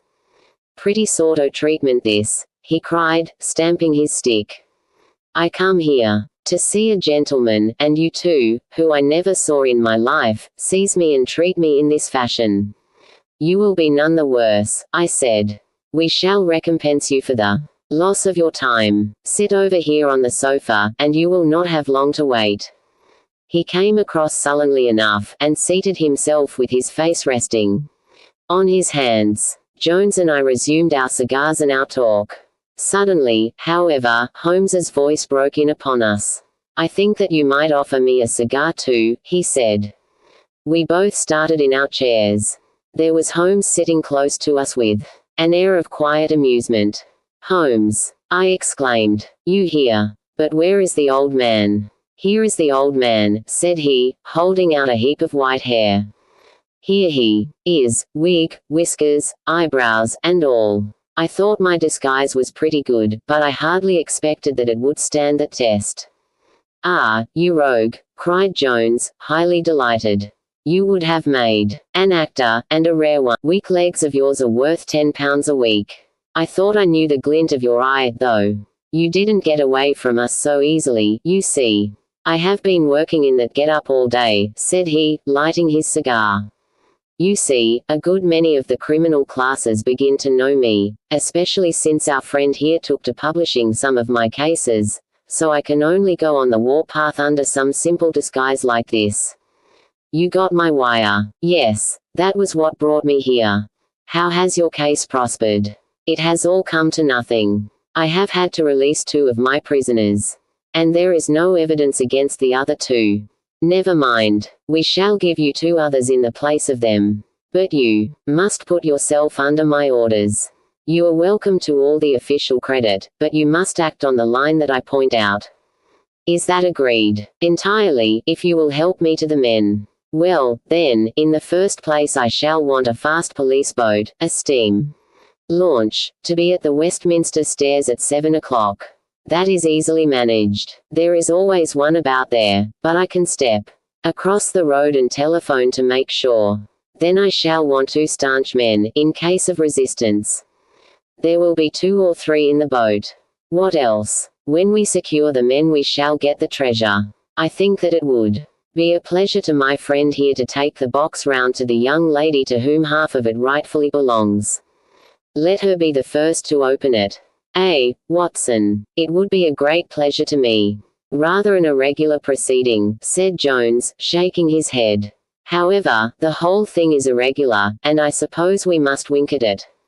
The treasure must afterwards be handed over to the authorities until after the official investigation." "Certainly. That is easily managed. One other point. I should much like to have a few details about this matter from the objection to my having an unofficial interview with him, either here in my rooms or elsewhere, as long as he is efficiently guarded." "Well, you are master of the situation. I have had no proof yet of the existence of this Jonathan Small. However, if you can catch him I don't see how I can refuse you an interview with him." "That is understood, then." "Perfectly. Is there anything else?" "Only that I insist upon your dining with us. It will be ready in half an hour. I have oysters and a brace of grouse, with something a little choice in white wines." "Watson, you have never yet recognized." Chapter 10. The End of the Islander. Our meal was a merry one. Holmes could talk exceedingly well when he chose, and that night he did choose. He appeared to be in a state of nervous exaltation. I have never known him so brilliant. He spoke on a quick succession of subjects: on miracle plays, on medieval pottery, on Stradivarius violins, on the Buddhism of Ceylon, and on the war ships of the future, handling each as though he had made a special study of it. His bright humor marked the reaction from his black depression of the preceding days. Athelney Jones proved to be a sociable soul in his hours of relaxation, and faced his dinner with the air of a bon vivant. For myself, I felt elated at the thought that we were nearing the end of our task, and I caught something of Holmes's gaiety. None of us alluded during dinner to the cause which had brought us together. When the cloth was cleared, Holmes glanced at his watch, and filled up 3 glasses with port. 1 bumper, said he, to the success of our little expedition. And now it is high time we were off. Have you a pistol, Watson? I have my old service revolver in my desk. You had best take it, then. It is well to be prepared. I see that the cab is at the door. I ordered it for 6:30. It was a little past 7 before we reached the Westminster Wharf, and found our launch awaiting us. Holmes eyed it critically. Is there anything to mark it as a police boat? Yes, that green lamp at the side. Then take it off. The small change was made, we stepped on board, and the rudder, 1 to tend the engines, and 2 burly police inspectors forward. Where to? Asked Jones. To the tower. Tell them to stop opposite Jacobson's yard. Our craft was evidently a very fast one. We shot past the long lines of loaded barges as though they were stationary. Holmes smiled with satisfaction as we overhauled a river steamer and left her behind us. We ought to be able to catch anything on the river, he said. Well, hardly that. But there are not many launches to beat us. We shall have to catch the Aurora, and she has a name for being a clipper. I will tell you how the land lies, Watson. You recollect how annoyed I was at being balked by so small a thing.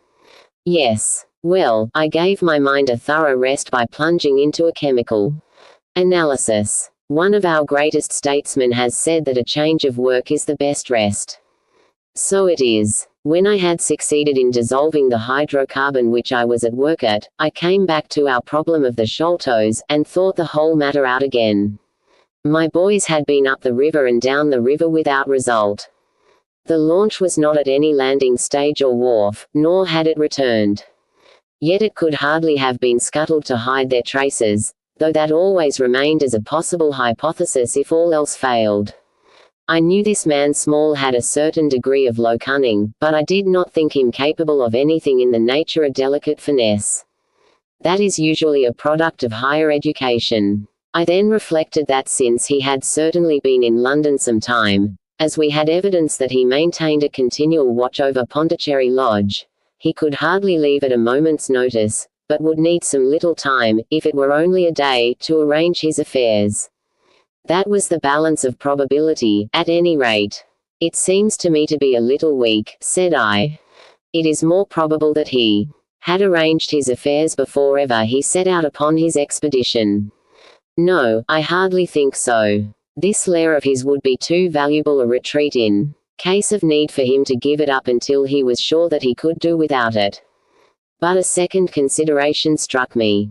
Jonathan Small must have felt that the peculiar appearance of his companion, however much he may have top-coated him, would give rise to gossip, and possibly be associated with this.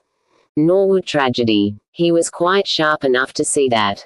They had started from their headquarters under cover of darkness, and he would wish to get back before it was broad light. Now, it was past 3 o'clock, according to Mrs. Smith, when they got the boat. It would be quite bright, and people would be about in an hour or so. Therefore, I argued, they did not go very far. They paid Smith well to hold his tongue, reserved his launch for the final escape, and hurried to their lodgings with the treasure box. In a couple of nights, when they had time to see what view the papers took, and whether there was any suspicion, they would make their way under cover of darkness to some ship at Gravesend or in the Downs, where no doubt they had already arranged for passages to America or the colonies. But the launch. They could not have taken that to their lodgings. Quite so. I argued that the launch must be no great way off, in spite of its invisibility. I then put myself in the place of Small, and looked at it as a man of his capacity would. He would probably consider that to send back the launch or to keep it at a wharf would make pursuit easy if the police did happen to get on his track. How, then, could he conceal the launch and yet have her at hand when wanted?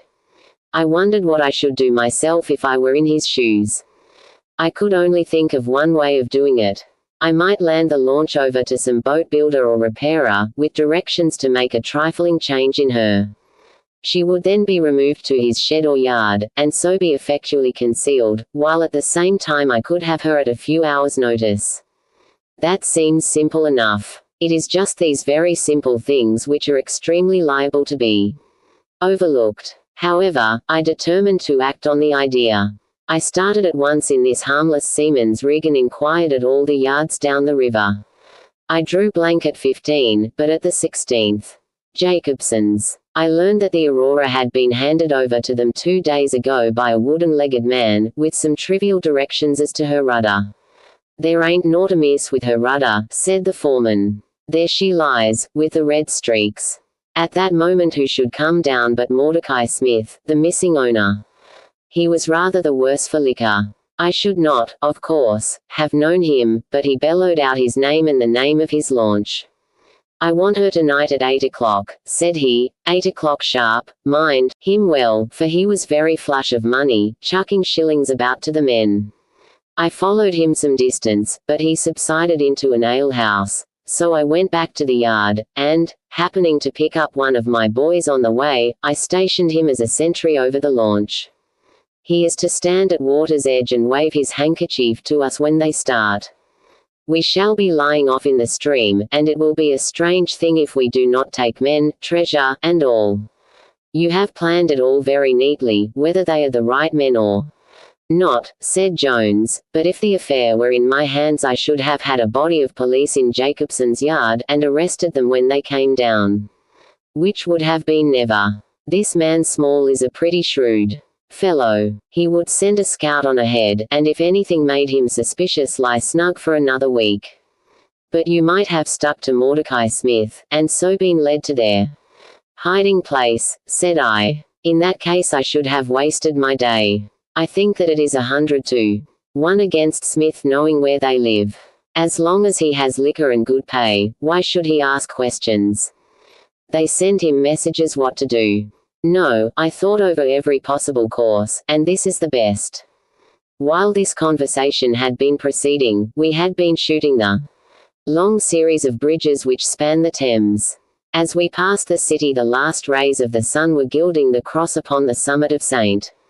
Paul's. It was twilight before we reached the tower. "That is Jacobson's yard," said Holmes, pointing to a bristle of masts and rigging on the Surrey side. "Cruise gently up and down here under cover of this string of lighters." He took a pair of night glasses from his pocket and gazed some time at the shore. "I see my sentry at his post," he remarked, "but no sign of a handkerchief. Suppose we go downstream a short way and lie in wait for them," said Jones, eagerly. We were all eager by this time, even the policemen and stokers, who had a very vague idea of what was going forward. "We have no right to take anything for granted," Holmes answered. "It is certainly 10 to 1 that they go downstream, but we cannot be us. It will be a clear night and plenty of light. We must stay where we are. See how the folk swarm over yonder in the gaslight. They are coming from work in the yard. Dirty-looking rascals, but I suppose every one has some little immortal spark concealed about him. You would not think it, to look at them. There is no a priori probability about it. A strange enigma is man. Someone calls him a soul concealed in an animal," I suggested. "Winwood Reade is good upon the subject," said Holmes. He remarks that, while the individual man is an insoluble puzzle, in the aggregate he becomes a mathematical certainty.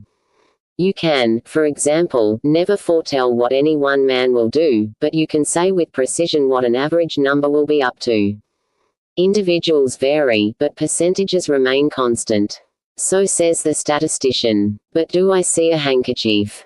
Surely there is a white flutter over yonder. Yes, it is your boy, I cried. I can see him plainly. And there is the Aurora, exclaimed Holmes, and going like the devil.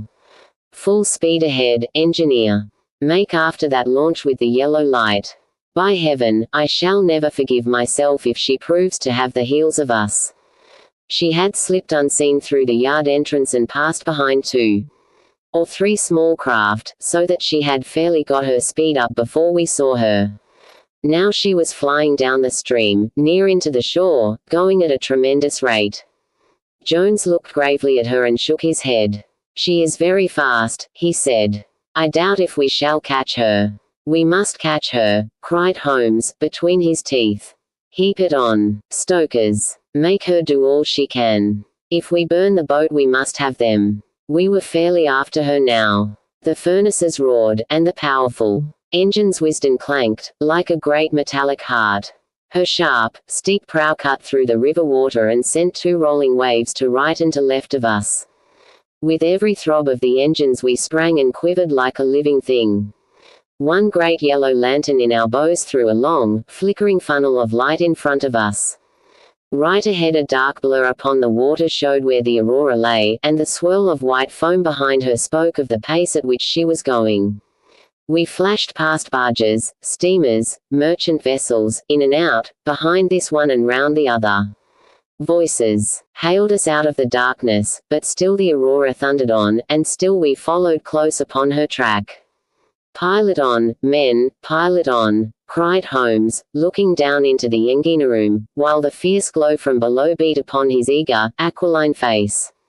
"Get every pound of steam you can." "I think we gain a little," said Jones, with his eyes on the Aurora. "I am sure of it," said I. "We shall be up with her in a very few minutes." At that moment, however, as our evil fate would have it, a tug with 3 barges in tow blundered in between us. It was only by putting our helm hard down that we avoided a collision, and before we could round them and recover our way the Aurora had gained a good 200 yards. She was still, however, well in view, and the murky uncertain twilight was setting into a clear starlit night. Our boilers were strained to their utmost, and the frail shell vibrated and creaked with the fierce energy which was driving us along. We had shot through the Pool, past the West India Docks, down the long Deptford Reach, and up again after rounding the Isle of Dogs. The dull blur in front of us resolved itself now clearly enough into the dainty Aurora. Jones turned our searchlight upon her, so that we could plainly see the figures upon her deck. One man sat by the stern, with something black between his knees over which he stooped. Beside him lay a dark mass which looked like a Newfoundland dog. The boy held the tiller, while against the red glare of the furnace I could see old Smith, stripped to the waist, and shoveling coals for dear life.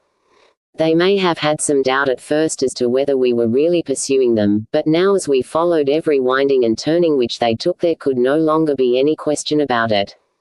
At Greenwich we were about 300 paces behind them. At Blackwall we could not have been more than 250. I have coursed many creatures in many countries during my checkered career, but never did sport give me such a wild thrill as this mad, flying manhunt down the Thames. Steadily we drew in upon them, yard by yard. In the silence of the night we could hear the panting and clanking of their machinery. The man in the stern still crouched upon the deck, and his arms were moving as though he were busy, while every now and then he would look up and measure with a glance the distance which still separated us. Nearer we came and nearer. Jones yelled to them to stop.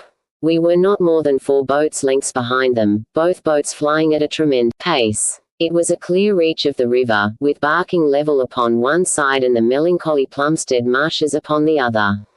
At our hail the man in the stern sprang up from the deck and shook his 2 clenched fists at us, cursing the while in a high, cracked voice. He was a good-sized, powerful man, and as he stood poising himself with legs astride I could see that from the thigh downwards there was but a wooden stump upon the right side. At the sound of his strident, angry cries there was movement in the huddled bundle upon the deck. It straightened itself into a little black man, the smallest I have ever seen, with a great, misshapen head and a shock of tangled, dishevelled hair. Holmes had already drawn his revolver, and I whipped out mine at the sight of this savage, distorted creature. He was wrapped in some sort of dark ulster or blanket, which left only his face exposed, but that face was enough to give a man a sleepless night. Never have I seen features so deeply marked with all bestiality and cruelty. His small eyes glowed and burned with a sombre light, and his thick lips were wreathed back from his teeth, which grinned and chattered at us with a half-animal fury. "Fire if he raises his hand," said Holmes, quietly. We were within a boat's length by this time, and almost within touch of our quarry. I can see the 2 of them now as they stood, the white man with his legs far apart, shrieking out curses, and the unhallowed dwarf with his hideous face, and his strong yellow teeth gnashing at us in the light of our lantern. It was well that we had so clear a view of him. Even as we looked he plucked out from under his covering a short, round piece of wood, like a school ruler, and clapped it to his lips. Our pistols rang out together. He whirled round, threw up his arms, and with a kind of choking cough fell sideways into the stream. I caught one glimpse of his venomous, menacing eyes amid the white swirl of the waters. At the same moment the wooden-legged man threw himself upon the rudder and put it hard down, so that his boat made straight in for the southern bank, while we shot past her stern, only clearing her by a few feet. We were round after her in an instant, but she was already nearly at the bank. It was a wild and desolate place, where the moon glimmered upon a wide expanse of marsh land, with pools of stagnant water and beds of decaying vegetation. The launch with a dull thud ran up upon the mud bank, with her bow in the air and her stern flush with the water. The fugitive sprang out, but his stump instantly sank its whole length into the sodden soil. Could he possibly take either forwards or backwards? He yelled in impotent rage, and kicked frantically into the mud with his other foot, but his struggles only bored his wooden pin the deeper into the sticky bank. When we brought our launch alongside he was so firmly anchored that it was only by throwing the end of a rope over his shoulders that we were able to haul him out, and to drag him, like some evil fish, over our side. The two Smiths, father and son, sat sullenly in their launch but came aboard meekly enough when commanded. The Aurora herself we hauled off and made fast to our stern. A solid iron chest of Indian workmanship stood upon the deck. This, there could be no question, was the same that had contained the Illumine treasure of the Sholtos. There was no key, but it was of considerable weight, so we transferred it carefully to our own little cabin. As we steamed slowly upstream again, we flashed our searchlight in every direction, but there was no sign of the islander. Somewhere in the dark ooze at the bottom of the Thames lie the bones of that strange visitor to our shores.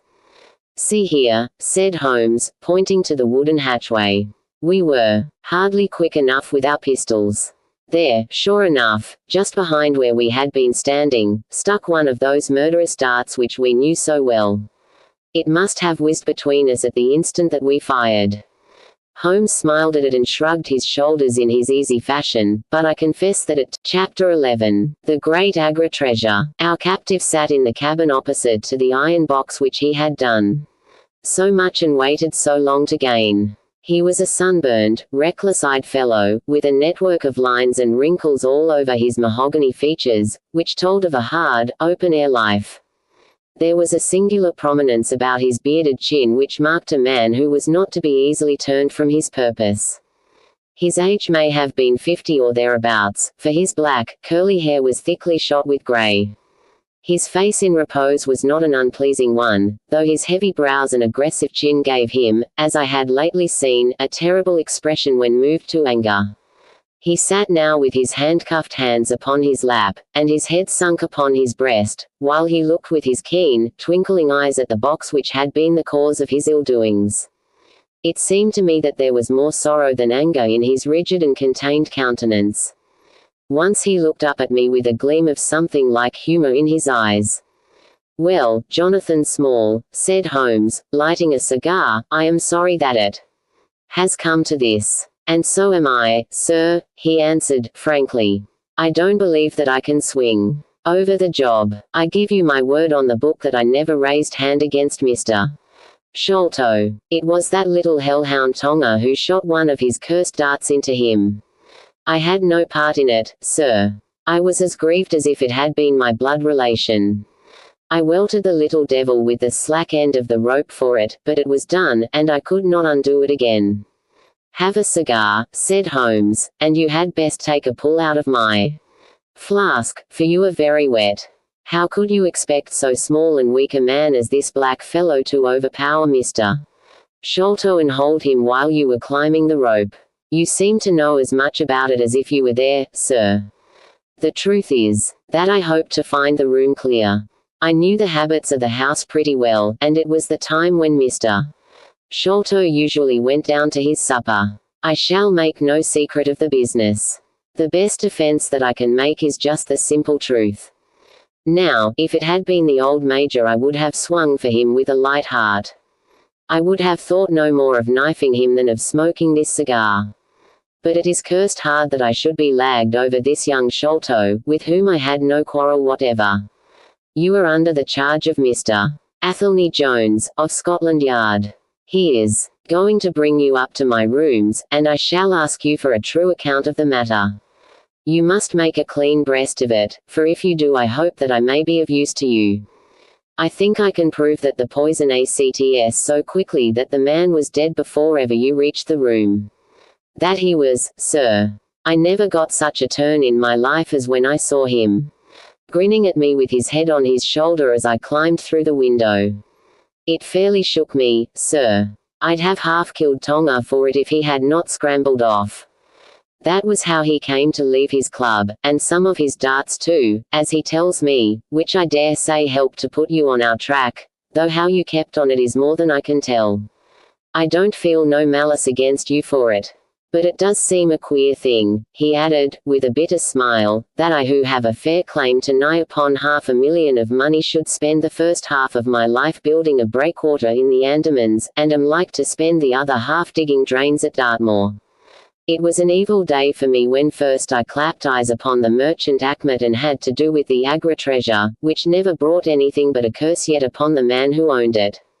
To him it brought murder, to Major Sholto it brought fear and guilt, to me it has meant slavery for life. At this moment Athelney Jones thrust his broad face and heavy shoulders into the tiny cabin. Quite a family party, he remarked. I think I shall have a pull at that flask, Holmes. Well, I think we may all congratulate each other. Pity we didn't take the other alive, but there was no choice. Smith says she is one of the fastest launches on the river, and that if he had had another man to help him with the engines we should never have caught her. He swears he knew nothing of this Norwood business. Neither he did, cried our prisoner. Not a word. I chose his launch because I heard that she was a flyer. We told him nothing, but we paid him well, and he was to get something handsome if we reached our vessel, the Esmeralda, at Gravesend, outward bound for the Brazils. Well, if he has done no wrong we shall see that no wrong comes to him. If we are pretty quick in catching our men, we are not so quick in condemning them. It was amusing to notice how the consequential Jones was already beginning to give himself airs on the strength of the capture. From the slight smile which played over Sherlock Holmes's face, I could see that the speech had not been lost upon him. We will be at Vauxhall Bridge presently, said Jones, and shall land. You, Dr. Watson, with the treasure box. I need hardly tell you that I am taking a very grave responsibility upon myself in doing this. It is most irregular, but of course an agreement is an agreement. I must, however, as a matter of duty, send an inspector with you, since you have so valuable a charge. You will drive, no doubt. Yes, I shall drive.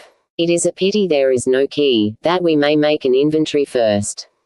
You will have to break it open. Where is the key, my man? At the bottom of the river, said Small, shortly. There was no use your giving this unnecessary trouble. We have had work enough already through you. However, Doctor, I need not warn you to be careful. Bring the box back with you to the Baker Street rooms. You will find us there, on our way to the station. They landed me at Vauxhall, with my heavy iron box, and with a bluff, genial inspector as my companion. A quarter of an hour's drive brought us to Mrs. Cecil Forrester's. The servant seemed surprised at so late a visitor. Mrs. Cecil Forrester was out for the evening, she explained, and likely to be very late.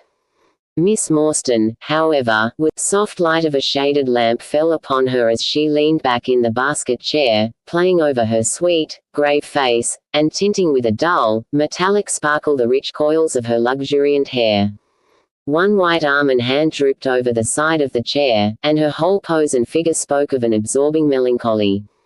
At the sound of my footfall she sprang to her feet, however, and a bright flush of surprise and of pleasure colored her pale cheeks.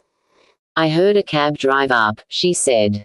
I thought that Mrs. Forrester had come back very early, but I never dreamed that it might be you.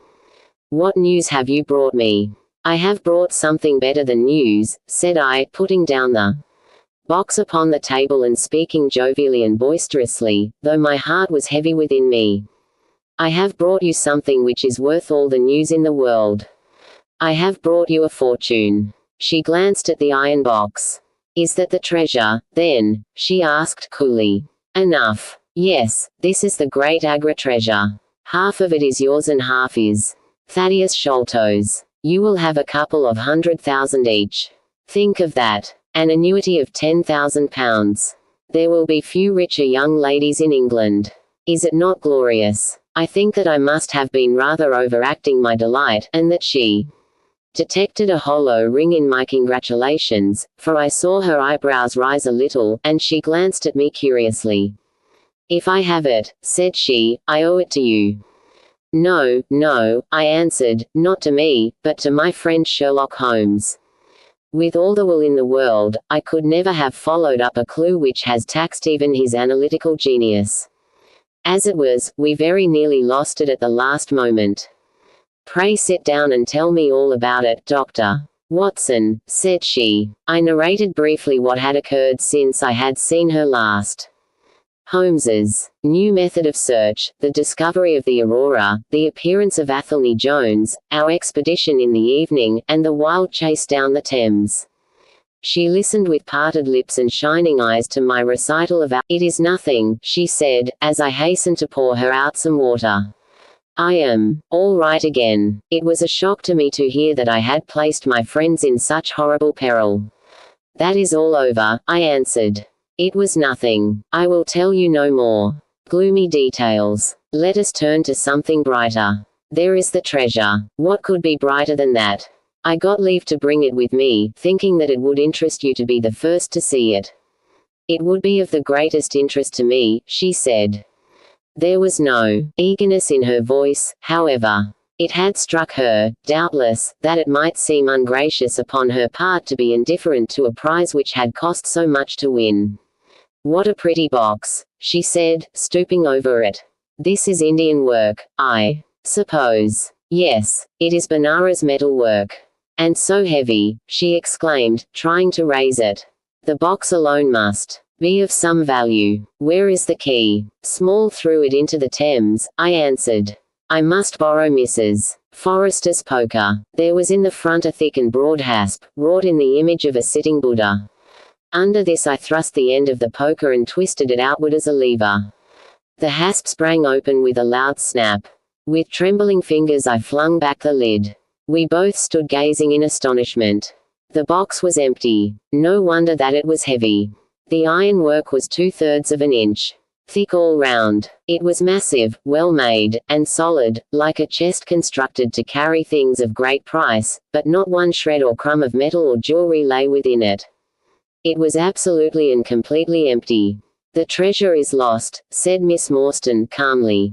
As I listened to the words and realized what they meant, a great shadow seemed to pass from my soul. I did not know how this Agra treasure had weighed me down, until now that it was finally removed.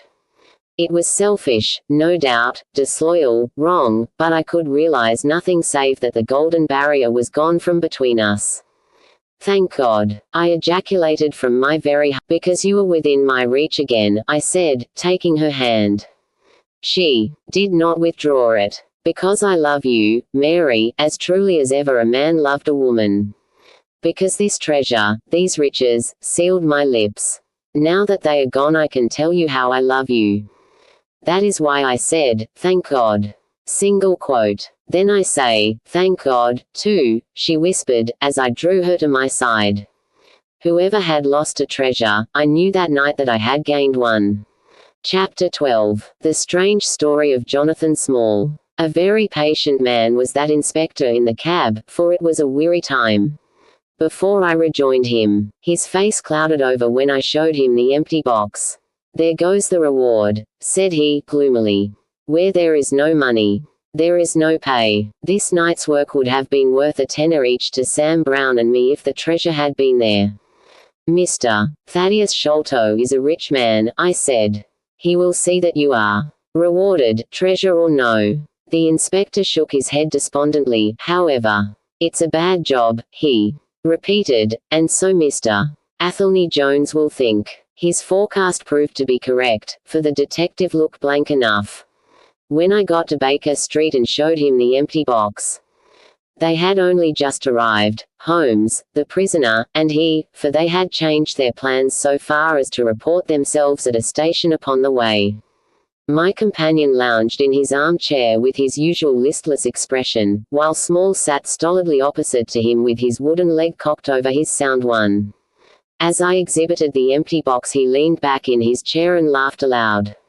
"This is your doing, Small," said Athelney Jones, angrily. "Yes, I have put it away where you shall never lay hand upon it," he cried, exultantly. "It is my treasure, and if I can't have the loot, I'll take darned good care that no one else does. I tell you that no living man has any right to it, unless it is 3 men who are in the Andaman convict barracks and myself. I know now that I cannot have the use of it, and I know that they cannot. I have acted all through for them as much as for myself. It's been the sign of 4 with us always. Then let it go to kith or kin of Sholto or of Morstan. It was not to make 'em rich that we did for Achmet. You'll find the treasure where the key is, and where little Tonga is. When I saw that your launch must catch us, I put the loot away in a safe place. There are no rupees for you this journey. You are deceiving us, Small," said Athelney Jones, sternly. "If you had wished to throw the treasure into the Thames, it would have been easier for you to have thrown box and all. Easier for me to throw, and easier for you to recover," he answered, with a shrewd, sidelong look. "The man that was clever enough to hunt me down is clever enough to pick an iron box from the bottom of a river. Now that they are scattered over 5 miles or so, it may be a harder job. It went to my heart to do it, though. I was half mad when you came up with us. However, there's no good grieving over it. I've had ups in my life, and I've had downs, but I've learned not to cry over spilled milk. This is a very serious matter, Small," said the detective. "If you had helped justice, instead of thwarting it in this way, you would have had a better chance at your trial." "Justice?" snarled the ex-convict. "A pretty justice. Whose loot is this, if it is not ours? Where is the justice that I should give it up to those who have never earned it? Look how I have earned it. 20 long years in that fever-ridden swamp, all day at work under the mangrove tree, all night chained up in the filthy convict huts, bitten by mosquitoes, racked with ague, bullied by every cursed black-faced policeman who loved to take it out of a white man. That was how I earned the Agra treasure, and you talk to me of justice because I cannot bear to feel that I have paid this price only that another may enjoy it. I would rather swing a score of times, or have one of Tonga's darts in my hide, than live in a convict's cell and feel that another man is at his ease in a palace with the money that should be mine." Small had dropped his mask of stoicism, and all this came out in a wild whirl of words, while his eyes blazed, and the handcuffs clanked together with the impassioned movement of his hands. I could understand, as I saw the fury and the passion of the man, that it was no groundless or unnatural terror which had possessed Major Sholto when he first learned that the injured convict was upon his track. "You forget that we know nothing of all this," said Holmes quietly. "We have not heard your story, and we cannot tell how far justice may originally have been on your side. Well, sir, you have been very fair-spoken to me, though I can see that I have you to thank that I have these bracelets upon my wrists. Still, I bear no grudge for that. It is all fair and above board. If you want to hear my story, I have no wish to hold it back. What I say to you is God's truth, every word of it. Thank you. You can put the glass beside me here, and I'll put my lips to it if I am dry. I am a Worcestershire man myself, born near Pershore. I dare say you would find a heap of Smalls living there now if you were to look. I have often thought of taking a look round there, but the truth is that I was never much of a credit to the family, and I doubt if they would be so very glad to see me. They were all steady, chapel-going folk, small farmers, well known and respected over the countryside, while I was always a bit of a rover. At last, however, when I was about 18, I gave 'em no more trouble, for I got into a mess over a girl, and could only get out of it again by taking the Queen's shilling and joining the 3rd Buffs, which was just starting for India. I wasn't destined to do much soldiering, however. I had just got past the goose step, and learned to handle my musket, when I was fool enough to go swimming in the Ganges. Luckily for me, my company sergeant, John Holder, was in the water at the same time, and he was one of the finest swimmers in the service. A crocodile took me, just as I was halfway across, and nipped off my right leg as clean as a surgeon could have done it, just above the knee. What with the shock and the loss of blood, I fainted, and should have drowned if Holder had not caught hold of me and paddled for the bank. I was 5 months in hospital over it, and when at last I was able to limp out of it with this timber toe strapped to my stump, I found myself invalided out of the army and unfitted for any active occupation. I was, as you can imagine, pretty down on my luck at this time, for I was a useless cripple, though not yet in my 20th year. However, my misfortune soon proved to be a blessing in disguise. A man named Abel White, who had come out there as an indigo planter, wanted an overseer to look after his coolies and keep them up to their work. He happened to be a friend of our colonel's, who had taken an interest in me since the accident. To make a long story short, the colonel recommended me strongly for the post, and, as the work was mostly to be done on horseback, what I had to do was to ride over the plantation, to keep an eye on the men as they worked, and to report the idlers. The pay was fair, I had comfortable quarters, and altogether I was content to spend the remainder of my life in indigo planting. Mr. Abel White was a kind man, and he would often drop into my little shanty and smoke a pipe with me, for white folk out there feel their hearts warm to each other as they never do here at home. Well, I was never in luck's way long. Suddenly, without a note of warning, the Great Mutiny broke upon us. 1 month India lay as still and peaceful, to all appearance, as Surrey or Kent. The next there were 200,000 black devils let loose, and the country was a perfect hell. Of course you know all about it, gentlemen. A deal more than I do, very like, since reading is not in my line. I only know what I saw with my own eyes. Our plantation was at a place called Mutra, near the border of the northwest provinces. Night after night the whole sky was alight with the burning bungalows, and day after day we had small companies of Europeans passing through our estate with their wives and children, on their way to Agra, where were the nearest troops. Mr. Abel White was an obstinate man. He had it in his head that the affair had been exaggerated, and that it would blow over as suddenly as it had sprung up. There he sat on his veranda, drinking whiskey pegs and smoking cheroots, while the country was in a blaze about him. Of course we stuck by him, I and Dawson, who, with his wife, used to do the bookwork and the managing. Well, one fine day the crash came. I had been away on a distant plantation, and was riding slowly home in the evening, when my eye fell upon something all huddled together at the bottom of a steep nullah. I rode down to see what it was, and the cold struck through my heart when I found it was Dawson's wife, all cut into ribbons, and half eaten by jackals and native dogs. A little further up the road Dawson himself was lying on his face, quite dead, with an empty revolver in his hand and 4 sepoys lying across each other in front of him. I reined up my horse, wondering which way I should turn, but at that moment I saw thick smoke curling up from Abel White's bungalow and the flames beginning to burst through the roof. I knew then that I could do my employer no good, but would only throw my own life away if I meddled in the matter. From where I stood I could see hundreds of the black fiends, with their red coats still on them, and a couple of bullets sang past my head, so I broke away across the paddy fields, and found myself late at night safe within the walls at Agra. As it proved, however, there was no great safety there, either. The whole country was up like a swarm of bees. Wherever the English could collect in little bands they held just the ground that their guns commanded. Everywhere else they were helpless fugitives. It was a fight of the millions against the hundreds, and the cruelest part of it was that these men that we fought against, foot, horse, and gunners, were our own picked troops, whom we had taught and trained, handling our own weapons, and blowing our own bugle calls. At Agra there were the 3rd Bengal Fusiliers, some Sikhs, 2 troops of horse, and a battery of artillery.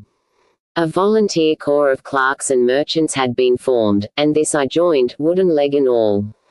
We went out to meet the rebels at Shahgunj early in July, and we beat 'em back for a time, but our powder gave out, and we had to fall back upon the city. Nothing but the worst news came to us from every side, which is not to be wondered at, for if you look at the map you will see that we were right in the heart of it. Lucknow is rather better than 100 miles to the east, and Cawnpore about as far to the south. From every point on the compass there was nothing but torture and murder and outrage. The city of Agra is a great place, swarming with fanatics and fierce devil worshippers of all sorts. Our handful of men were lost among the narrow, winding streets. Our leader moved across the river, therefore, and took up his position in the old fort at Agra. I don't know if any of you gentlemen have ever read or heard anything of that old fort. It is a very queer place. The queerest that ever I was in, and I have been in some rum corners, too. First of all, it is enormous in size. I should think that the enclosure must be acres and acres. There is a modern part, which took all our garrison, women, children, stores, and everything else, with plenty of room over. But the modern part is nothing like the size of the old quarter, where nobody goes, and which is given over to the scorpions and the centipedes. It is all full of great deserted halls, and winding passages, and long corridors twisting in and out, so that it is easy enough for folk to get lost in it. For this reason it was seldom that any one went into it, though now the river washes along the front of the old fort, and so protects it, but on the sides and behind there are many doors, and these had to be guarded, of course, in the old quarter as well as in that which was actually held by our troops. We were short-handed, with hardly men enough to man the angles of the building and to serve the guns. It was impossible for us, therefore, to station a strong guard at every one of the innumerable gates. What we did was to organize a central guard house in the middle of the fort, and to leave each gate under the charge of one white man and 2 or 3 natives. I was selected to take charge during certain hours of the night of a small isolated door upon the southwest side of the building. 2 Sikh troopers were placed under my command, and I was instructed if anything went wrong to fire my musket, when I might rely upon help coming at once from the central guard. As the guard was a good 200 paces away, however, and as the space between was cut up into a labyrinth of passages and corridors, I had great doubts as to whether they could arrive in time to be of any use in case of an actual attack. Well, I was pretty proud at having this small command given me, since I was a raw recruit, and a game-legged one at that. For 2 nights I kept the watch with my Punjabis. They were tall, fierce-looking chaps, Muhammad Singh and Abdullah Khan by name, both old fighting men who had borne arms against us at Chilianwala. They could talk English pretty well, but I could get little out of them. They preferred to stand together and jabber all night in their queer Sikh lingo. For myself, I used to stand outside the gateway, looking down on the broad, winding river and on the twinkling lights of the great city. The beating of drums, the rattle of tom-toms, and the yells and howls of the rebels, drunk with opium and with bang, were enough to remind us all night of our dangerous neighbors across the stream. Every 2 hours the officer of the night used to come round to all the posts, to make sure that all was well. The 3rd night of my watch was dark and dirty, with a small, driving rain. It was dreary work standing in the gateway hour after hour in such weather. I tried again and again to make my Sikhs talk, but without much success. At 2 in the morning the rounds passed, and broke for a moment the weariness of the night. Finding that my companions would not be led into conversation, I took out my pipe, and laid down my musket to strike the match. In an instant the 2 Sikhs were upon me. One of them snatched my firelock up and levelled it to my throat and swore between his teeth that he would plunge it into me if I moved a step. My first thought was that these fellows were in league with the rebels, and that this was the beginning of an assault. If our door were in the hands of the sepoys the place must fall, and the women and children be treated as they were in Cawnpore. Maybe you gentlemen think that I am just making out a case for myself, but I give you my word that when I thought of that, though I felt the point of the knife at my throat, I opened my mouth with the intention of giving a scream, if it was my last one, which might alarm the main guard. The man who held me seemed to know my thoughts, for, even as I braced myself to it, he whispered, "Don't make a noise. The fort is safe enough. There are no rebel dogs on this side of the river." There was the ring of truth in what he said, and I knew that if I raised my voice I was a dead man. I could read it in the fellow's brown eyes. I waited, therefore, in silence, to see what it was that they wanted from me. "Listen to me, Sahib," said the taller and fiercer of the pair, the one whom they called Abdullah Khan. "You must either be with us now or you must be silenced forever. The thing is too great a one for us to hesitate. Either you are heart and soul with us on your oath on the cross of the Christians, or your body this night shall be thrown into the ditch and we shall pass over to our brothers in the rebel army. There is no middle way. Which is it to be, death or life? We can only give you 3 minutes to decide, for the time is passing, and all must be done before the rounds come again." Single quote. "How can I decide?" said I. "You have not told me what you want of me. But I tell you now that if it is anything against the safety of the fort I will have no truck with it, so you can drive home your knife and welcome." Single quote. "It is nothing against the fort," said he. "We only ask you to do that which your countrymen come to this land for. We ask you to be rich. If you will be one of us this night, we will swear to you upon the naked knife, and by the threefold oath which no Sikh was ever known to break, that you shall have your fair share of the loot. 1/4 of the treasure shall be yours. We can say no fairer." Single quote. "But what is the treasure, then?" I asked. "I am as ready to be rich as you can be, if you will but show me how it can be done." Single quote. "You will swear, then," said he, "by the bones of your father, by the honor of your mother, by the cross of your faith, to raise no hand and speak no word against us, either now or afterwards."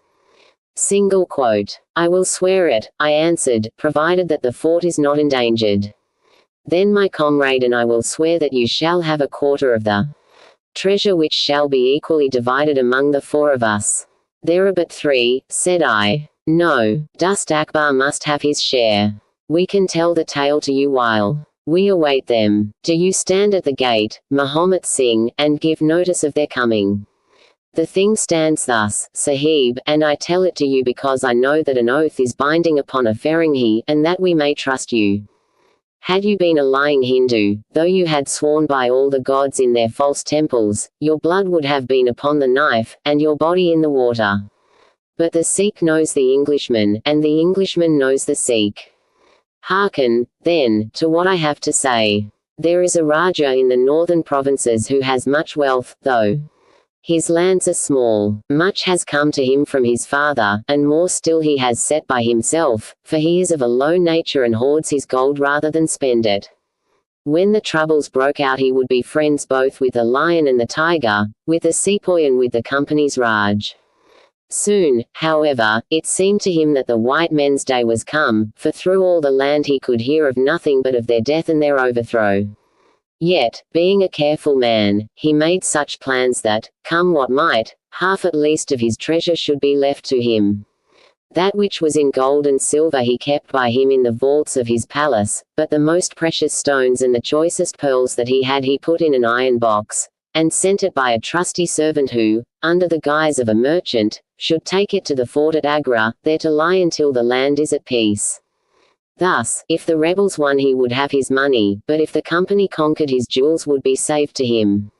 Having thus divided his hoard, he threw himself into the cause of the sepoys, since they were strong upon his borders. By doing this, mark you, Sahib, his property becomes the due of those who have been true to their salt. This pretended merchant, who travels under the name of Akhmet, is now in the city of Agra, and desires to gain his way into the fort. He has with him as traveling companion my foster brother Dust Akbar, knows his secret. Dust Akbar has promised this night to lead him to a side postern of the fort, and has chosen this one for his purpose. Here he will come presently, and here he will find Muhammad Singh and myself awaiting him. The place is lonely, and none shall know of his coming. The world shall know of the merchant Akhmet no more, but the great treasure of the Raja shall be divided among us. What say you to it, Sahib?" Single quote. In Worcestershire the life of a man seems a great and a sacred thing, but it is very different when there is fire and blood all round you and you have been used to meeting death at every turn. Whether Achmet the merchant lived or died was a thing as light as air to me, but at the talk about the treasure my heart turned to it, and I thought of what I might do in the old country with it, and how my folk would stare when they saw their ne'er-do-well coming back with his pockets full of gold moidores. I had, therefore, already made up my mind. Abdullah Khan, however, thinking that I hesitated, pressed the matter more closely. "Consider, Sahib," said he, "that if this man is taken by the commandant, he will be hung or shot, and his jewels taken by the government, so that no man will be a rupee the better for them. Now, since we do the taking of him, why should we not do the rest as well? The jewels will be as well with us as in the company's coffers. There will be enough to make every one of us rich men and great chiefs. No one can know about the matter, for here we are cut off from all men. What could be better for the purpose? Say again, then, Sahib, whether you are with us, or if we must look upon you as an enemy." Single quote. "I am with you heart and soul," said I. "It is well," he answered, handing me back my firelock. "You see that we trust you, for your word, like ours, is not to be broken. We have now only to wait for my brother and the merchant." Single quote. "Does your brother know, then, of what you will do?" I asked. "The plan is his. He has devised it. We will go to the gate and share the watch with Muhammad Singh." Single quote. The rain was still falling steadily, for it was just the beginning of the wet season. Brown, heavy clouds would drift. Strange to me to be standing there with those two wild Punjabis waiting for the man who was coming to his death. Suddenly my eye caught the glint of a shaded lantern at the other side of the moat. It vanished among the mound heaps, and then appeared again coming slowly in our direction. "Here they are," I exclaimed. "You will challenge him, Sahib, as usual," whispered Abdullah. "Give him no cause for fear. Send us in with him, and we shall do the rest while you stay here on guard. Have the lantern ready to uncover, that we may be sure that it is indeed the man." The light had flickered onwards, now stopping and now advancing, until I could see two dark figures upon the other side of the moat. I let them scramble down the sloping bank, splash through the mire, and climb halfway up to the gate, before I challenged them. "Who goes there?" said I, in a subdued voice. "Friends," came the answer. I uncovered my lantern and threw a flood of light upon them. The first was an enormous Sikh, with a black beard which swept nearly down to his cummerbund. Outside of a show I have never seen so tall a man. The other was a little, fat, round fellow, with a great yellow turban, and a bundle in his hand, done up in a shawl. He seemed to be all in a quiver with fear, for his hands twitched as if he had the ague, and his head kept turning to left and right with two bright little twinkling eyes, like a mouse when he ventures out from his hole. It gave me the chills to think of killing him, but I thought of the treasure, and my heart set as hard as a flint within me. When he saw my white face he gave a little chirrup of joy and came running up towards me. "Your protection, Sahib," he panted, "your protection for the unhappy merchant Achmet. I have travelled across Rajputana that I might seek the shelter of the fort at Agra. I have been robbed and beaten and abused because I have been the friend of the company. It is a blessed night this when yet I am not a beggar, and I shall reward you, young Sahib, and your governor also, if he will give me the shelter I ask." Single quote. I could not trust myself to speak longer with the man. The more I looked at his fat, frightened face, the harder did it seem that we should slay him in cold blood. It was best to get it over. "Take him to the main guard," said I. The two Sikhs closed in upon him on each side, and the giant walked behind, while they marched in through the dark gateway. Never was a man so compassed round with death. I remained at the gateway with the lantern. I could hear the measured tramp of their footsteps sounding through the lonely corridors. Suddenly it ceased, and I heard voices, and a scuffle, with the sound of blows. A moment later there came, to my horror, a rush of footsteps coming in my direction, with the loud breathing of a running man. I turned my lantern down the long, straight passage, and there was the fat man, running like the wind, with a smear of blood across his face, and close at his heels, bounding like a tiger, the great black-bearded Sikh, with a knife flashing in his hand. I have never seen a man run so fast as that little merchant. He was gaining on the Sikh, and I could see that if he once passed me and got to the open air he would save himself yet. My heart softened to him, but again the thought of his treasure turned me hard and bitter. I cast my firelock between his legs as he raced past, and he rolled twice over like a shot rabbit. Ere he could stagger to his feet the Sikh was upon him, and buried his knife twice in his side. The man never uttered moan nor moved muscle, but lay where he had fallen. I think myself that he may have broken his neck with the fall. You see, gentlemen, that I am keeping my promise. I am telling you every work of the business just exactly as it happened, whether it is in my favor or not. He stopped, and held out his manacled hands for the whiskey and water, which Holmes had brewed for him. For myself, I confess that I had now conceived the utmost horror of the man, not only for this cold-blooded business in which he had been concerned, but even more for the somewhat flippant and careless way in which he narrated it. Whatever punishment was in store for him, I felt that he observed it, for there was a touch of defiance in his voice and manner as he proceeded. It was all very bad, no doubt, said he. I should like to know how many fellows in my shoes would have refused a share of this loot when they knew that they would have their throats cut for their pains. Besides, it was my life or his when once he was in the fort. If he had got out, the whole business would come to light, and I should have been court-martialed and shot as likely as not, for people were not very lenient at a time like that. Go on with your story, said Holmes, shortly. Well, we carried him in, Abdullah, Akbar, and I. A fine weight he was, too, for all that he was so short. Mahomet Singh was left to guard the door. We took him to a place which the Sikhs had already prepared. It was some distance off, where a winding passage leads to a great empty hall, the brick walls of which were all crumbling to pieces. The earth floor had sunk in at one place, making a natural grave, so we left Achmet the merchant there, having first covered him over with loose bricks.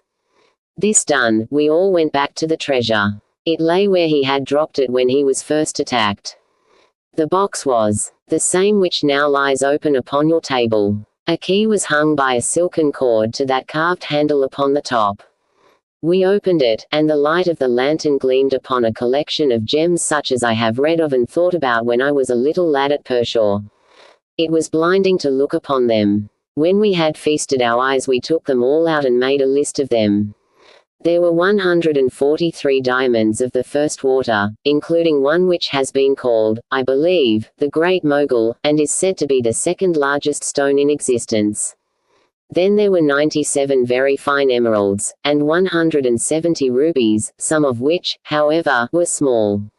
There were 40 carbuncles, 210 sapphires, 61 agates, and a great quantity of beryls, onyxes, cat's eyes, turquoises, and other stones, the very names of which I did not know at the time, though I have become more familiar with them since. Besides this, there were nearly 300 very fine pearls, 12 of which were set in a gold coronet. By the way, these last had been taken out of the chest and were not there when I recovered it. Solemnly renewed our oath to stand by each other and be true to our secret.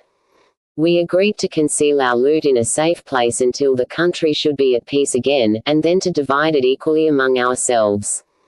There was no use dividing it at present, for if gems of such value were found upon us it would cause suspicion, and there was no privacy in the fort nor any place where we could keep them. We carried the box, therefore, into the same hall where we had buried the body, and there, under certain bricks in the best preserved wall, we made a hollow and put our treasure. We made careful note of the place, and next day I drew 4 plans, one for each of us, and put the sign of the 4 of us at the bottom, for we had sworn that we should each always act for all, so that none might take advantage. That is an oath that I can put my hand to my heart and swear that I have never broken. Well, there's no use my telling you gentlemen what came of the Indian mutiny. After Wilson took Delhi and Sir Colin relieved Lucknow the back of the business was broken. Fresh troops came pouring in, and Nana Sahib made himself scarce over the frontier. A flying column under Colonel Greth came round to Agra and cleared the Pandis away from it. Peace seemed to be settling upon the country, and we four were beginning to hope that the time was at hand when we might safely go off with our shares of the plunder. In a moment, however, our hopes were shattered by our being arrested as the murderers of Achmet. It came about in this way. When the Raja put his jewels into the hands of Achmet, he did it because he knew that he was a trusty man. They are suspicious folk in the East, however, so what does this Raja do but take a second even more trusty servant and set him to play the spy upon the first. This second man was ordered never to let Achmet out of his sight, and he followed him like his shadow. He went after him that night and saw him pass through the doorway. Of course he thought he had taken refuge in the fort, and applied for admission there himself next day, but could find no trace of Achmet. This seemed to him so strange that he spoke about it to a sergeant of guides, who brought it to the ears of the commandant. A thorough search was quickly made, and the body was discovered. Thus at the very moment that we thought that all was safe, we were all four seized and brought to trial on a charge of murder, 3 of us because we had held the gate that night, and the 4th because he was known to have been in the company of the murdered man. Not a word about the jewels came, one had any particular interest in them. The murder, however, was clearly made out, and it was certain that we must all have been concerned in it. The 3 Sikhs got penal servitude for life, and I was condemned to death, though my sentence was afterwards commuted into the same as the others. It was rather a queer position that we found ourselves in then. There we were all 4 tied by the leg and with precious little chance of ever getting out again, while we each held a secret which might have put each of us in a palace if we could only have made use of it. It was enough to make a man eat his heart out to have to stand the kick and the cuff of every petty jack in office, to have rice to eat and water to drink, when that gorgeous fortune was ready for him outside, just waiting to be picked up. It might have driven me mad, but I was always a pretty stubborn one, so I just held on and bided my time. At last it seemed to me to have come. I was changed from Agra to Madras, and from there to Blair Island in the Andamans. There are very few white convicts at this settlement, and, as I had behaved well from the first, I soon found myself a sort of privileged person. I was given a hut in Hope Town, which is a small place on the slopes of Mount Harriet, and I was left pretty much to myself.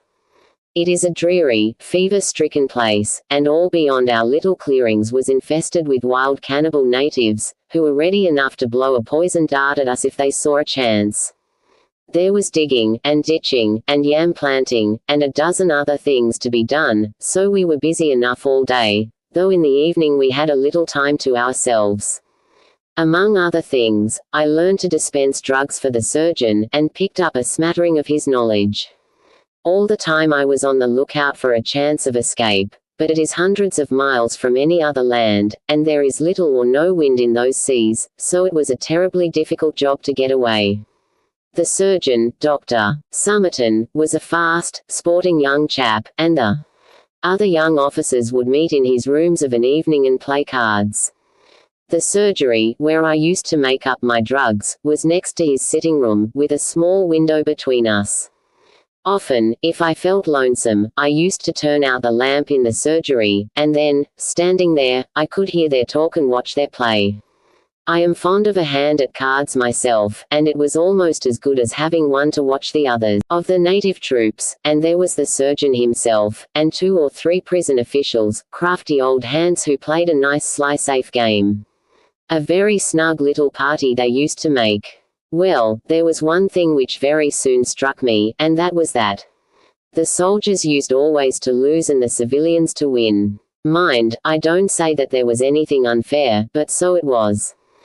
These prison chaps had done little else than play cards ever since they had been at the Andamans, and they knew each other's game to a point, while the others just played to pass the time and threw their cards down anyhow.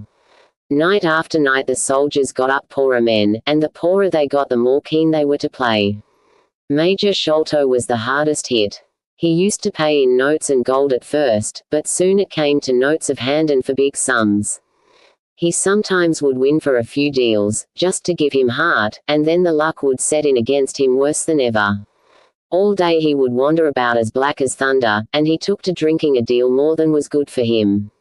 One night he lost even more heavily than usual. I was sitting in my hut, when he and Captain Morstan came stumbling along on the way to their quarters.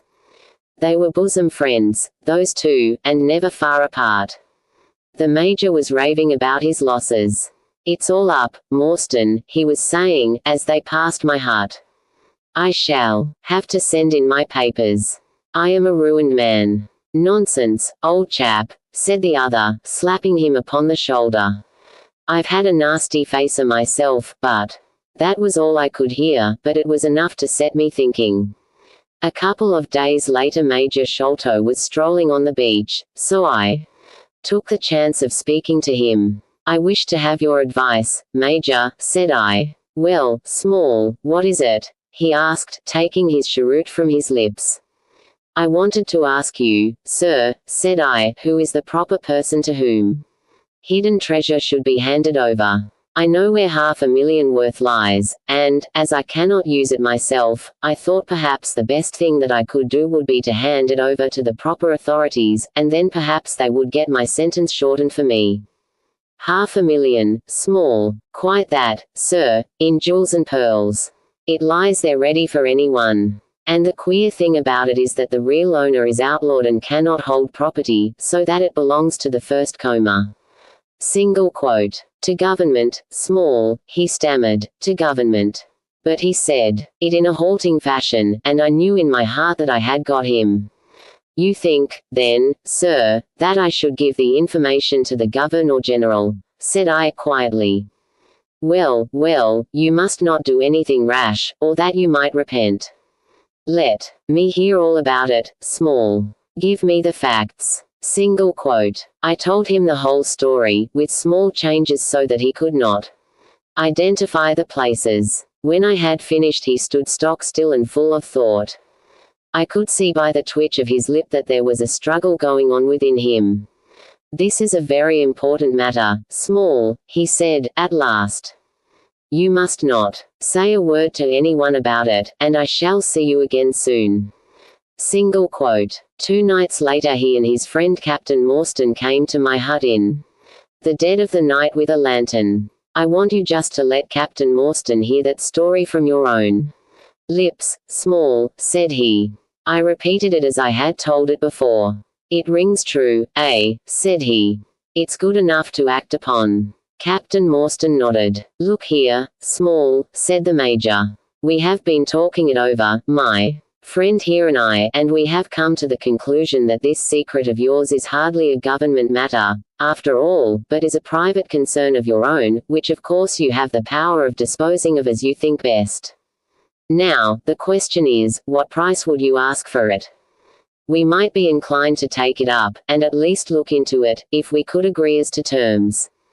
He tried to speak in a cool, careless way, but his eyes were shining with excitement and greed.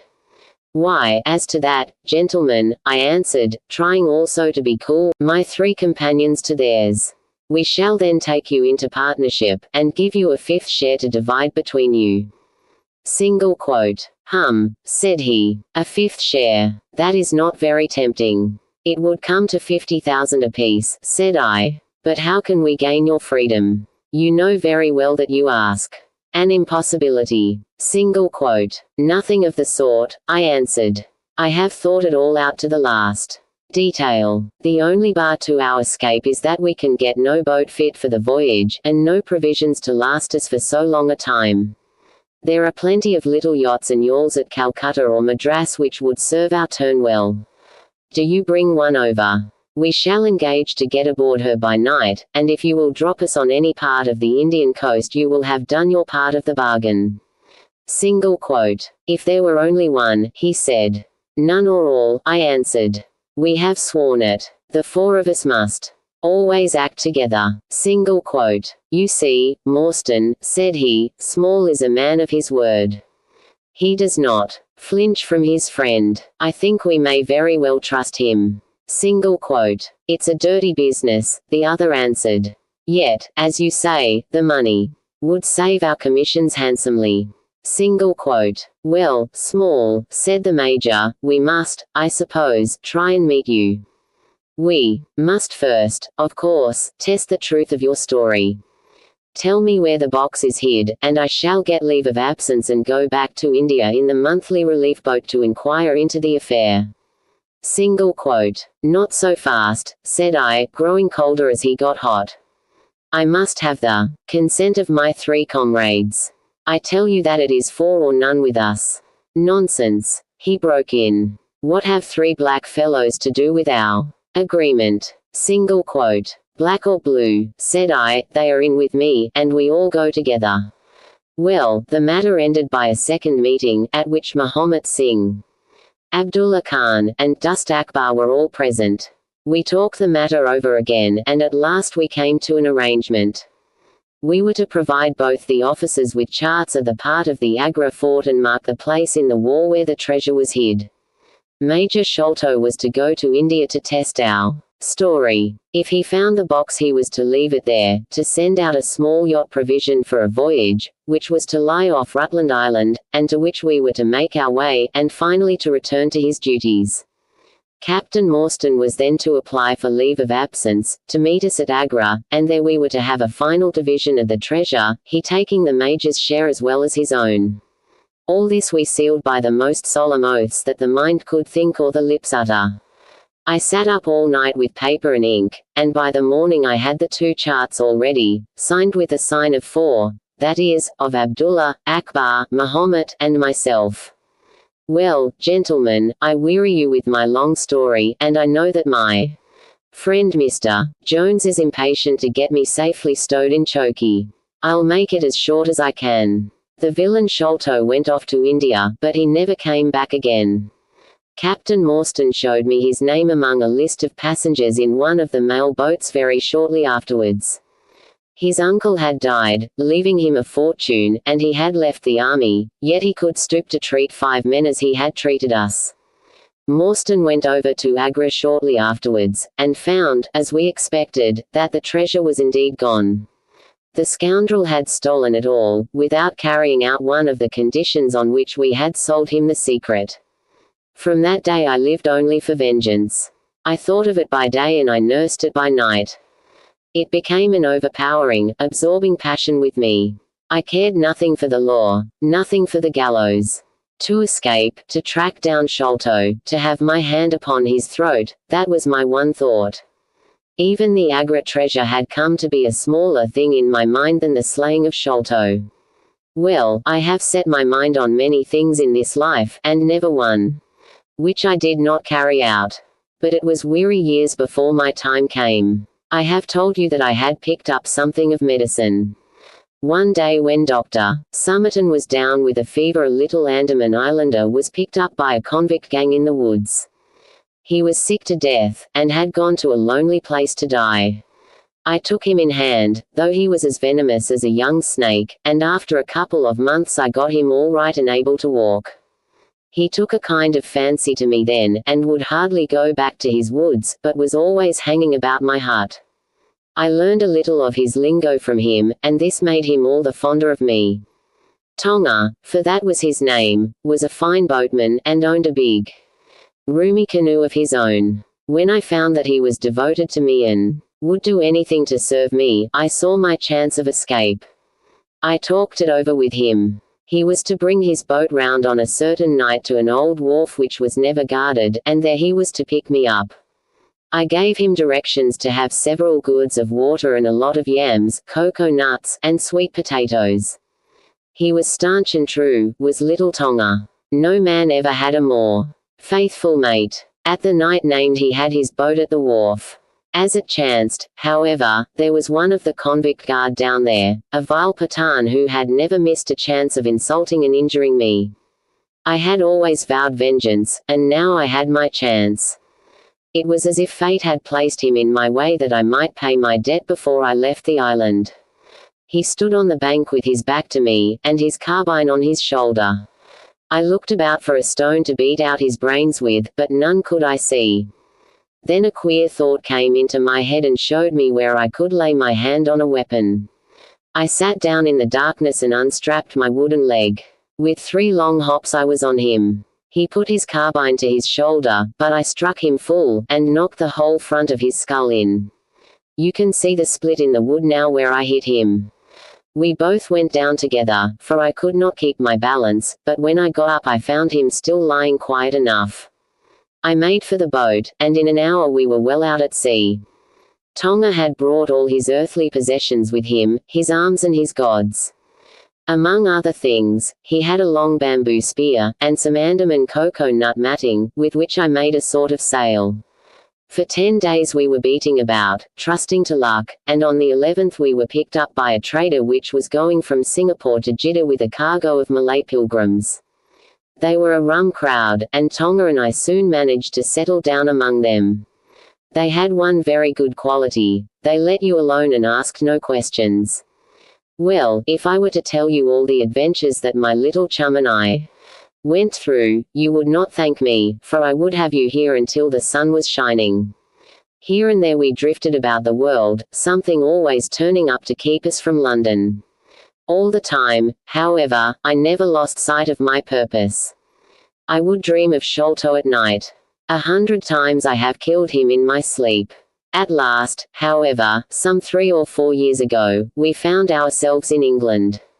I had no great difficulty in finding where Sholto lived, and I set to work to discover whether he had realized the treasure, or, help me, I name no names, for I don't want to get anyone else in a hole, and I soon found that he still had the jewels.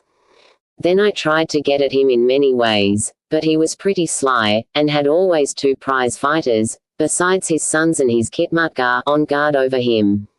One day, however, I got word that he was dying. I hurried at once to the garden, mad that he should slip out of my clutches like that, and, looking through the window, I saw him lying in his bed, with his sons on each side of him. I'd have come through and taken my chance with the 3 of them, only even as I looked at him his jaw dropped, and I knew that he was gone. I got into his room that same night, though, and I searched his papers to see if there was any record of where he had hidden our jewels. There was not a line, however, so I came away, bitter and savage as a man could be. Before I left I bethought me that if I ever met my Sikh friends again it would be a satisfaction to know that I had left some mark of our hatred.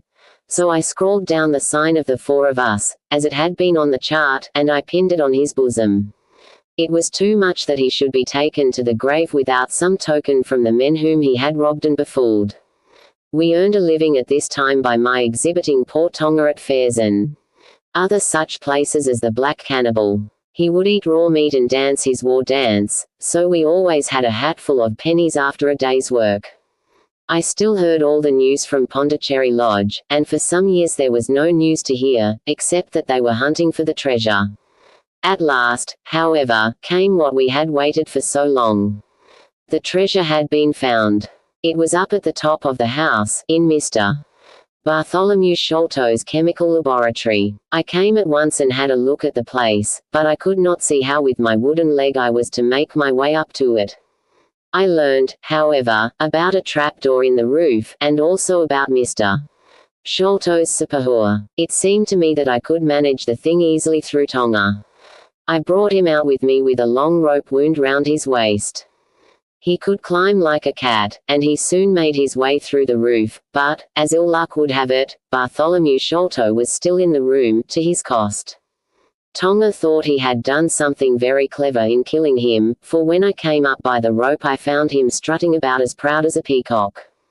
Very much surprised was he when I made at him with the rope's end and cursed him for a little bloodthirsty imp. I took the treasure box and let it down, and then right to them. Tonga then pulled up the rope, closed the window, and made off the way that he had come. I don't know that I have anything else to tell you. I had heard a waterman speak of the speed of Smith's launch the Aurora, so I thought she would be a handicraft for our escape. I engaged with old Smith, and was to give him a big sum if he got us safe to our ship. He knew, no doubt, that there was some screw loose, but he was not in our secrets. All this is the truth, and if I tell it to you, gentlemen, it is not to amuse you, for you have not done me a very good turn, But it is because I believe the best defense I can make is just to hold back nothing, but let all the world know how badly I have myself been served by Major Sholto, and how innocent the firstum of the death of his son. A very remarkable account, said Sherlock Holmes. A fitting wind-up to an extremely interesting case. There is nothing at all new to me in the latter part of your narrative, except that you brought your own rope. That I did not know. By the way, I had hoped that Tonga had lost all his darts, yet he managed to shoot one at us in the boat. He had lost 'em all, sir, except the one which was in his blowpipe at the time. Ah, of course, said Holmes. I had not thought of that. Is there any other point which you would like to ask about? Asked the convict, affably. I think not, thank you, my companion answered. Well, Holmes, said Athelney Jones, you are a man to be humoured. And we all know that you are a connoisseur of crime, but duty is duty, and I have gone rather far in doing what you and your friend asked me. I shall feel more at ease when we have our storyteller here safe under lock and key. The cab still waits, and there are 2 inspectors downstairs. I am much obliged to you both for your assistance. Of course you will be wanted at the trial. Good night to you. Good night, gentlemen both, said Jonathan Small. You first, Small, remarked the wary Jones as they left the room. I'll take particular care that you don't club me with your wooden leg, whatever you may have done to the gentleman. Well, and there is the end of our little drama, I remarked, after we had set some time smoking in silence. I fear that it may be the last investigation in which I shall have the chance of studying your methods. Miss Morstan has done me the honor to accept me as a husband in prospective. He gave a most dismal groan. I feared as much, said he. I really cannot congratulate you. I was a little hurt. Have you any reason to be dissatisfied with my choice? I asked. Not at all. I think she is one of the most charming young ladies I ever met, and might have been most useful in such work as we have been doing. She had a decided genius that way, witness the way in which she preserved that Agra plan from all the other papers of her father. But love is an emotional thing, and whatever is emotional is opposed to that true cold reason which I place above all things. I should never marry myself, lest I bias my judgment. I trust, said I, laughing, that my judgment may survive the ordeal. But, you look weary. Yes, the reaction is already upon me. I shall be as limp as a rag for a week. Strange, said I, how terms of what in another man I should call laziness alternate with your fits of splendid energy and vigor. Yes, he answered, there are in me the makings of a very fine loafer. And also of a pretty spry sort of fellow. I often think of those lines of old Goethe. Shade das die Natur nur einen Mensch us der Schuf. Den zum Werdigen man war und zum Schelmen der Stoff. By the way, apropos of this Norwood business, you see that they had, as I surmised, a confederate in the house, who could be none other than Lal Rao, the butler, so Jones actually has the undivided honor of having caught one fish in his great haul. The division seems rather unfair, I remarked. You have done all the for me, said Sherlock Holmes. There still remains the cocaine bottle. And he stretched his long white hand up for it.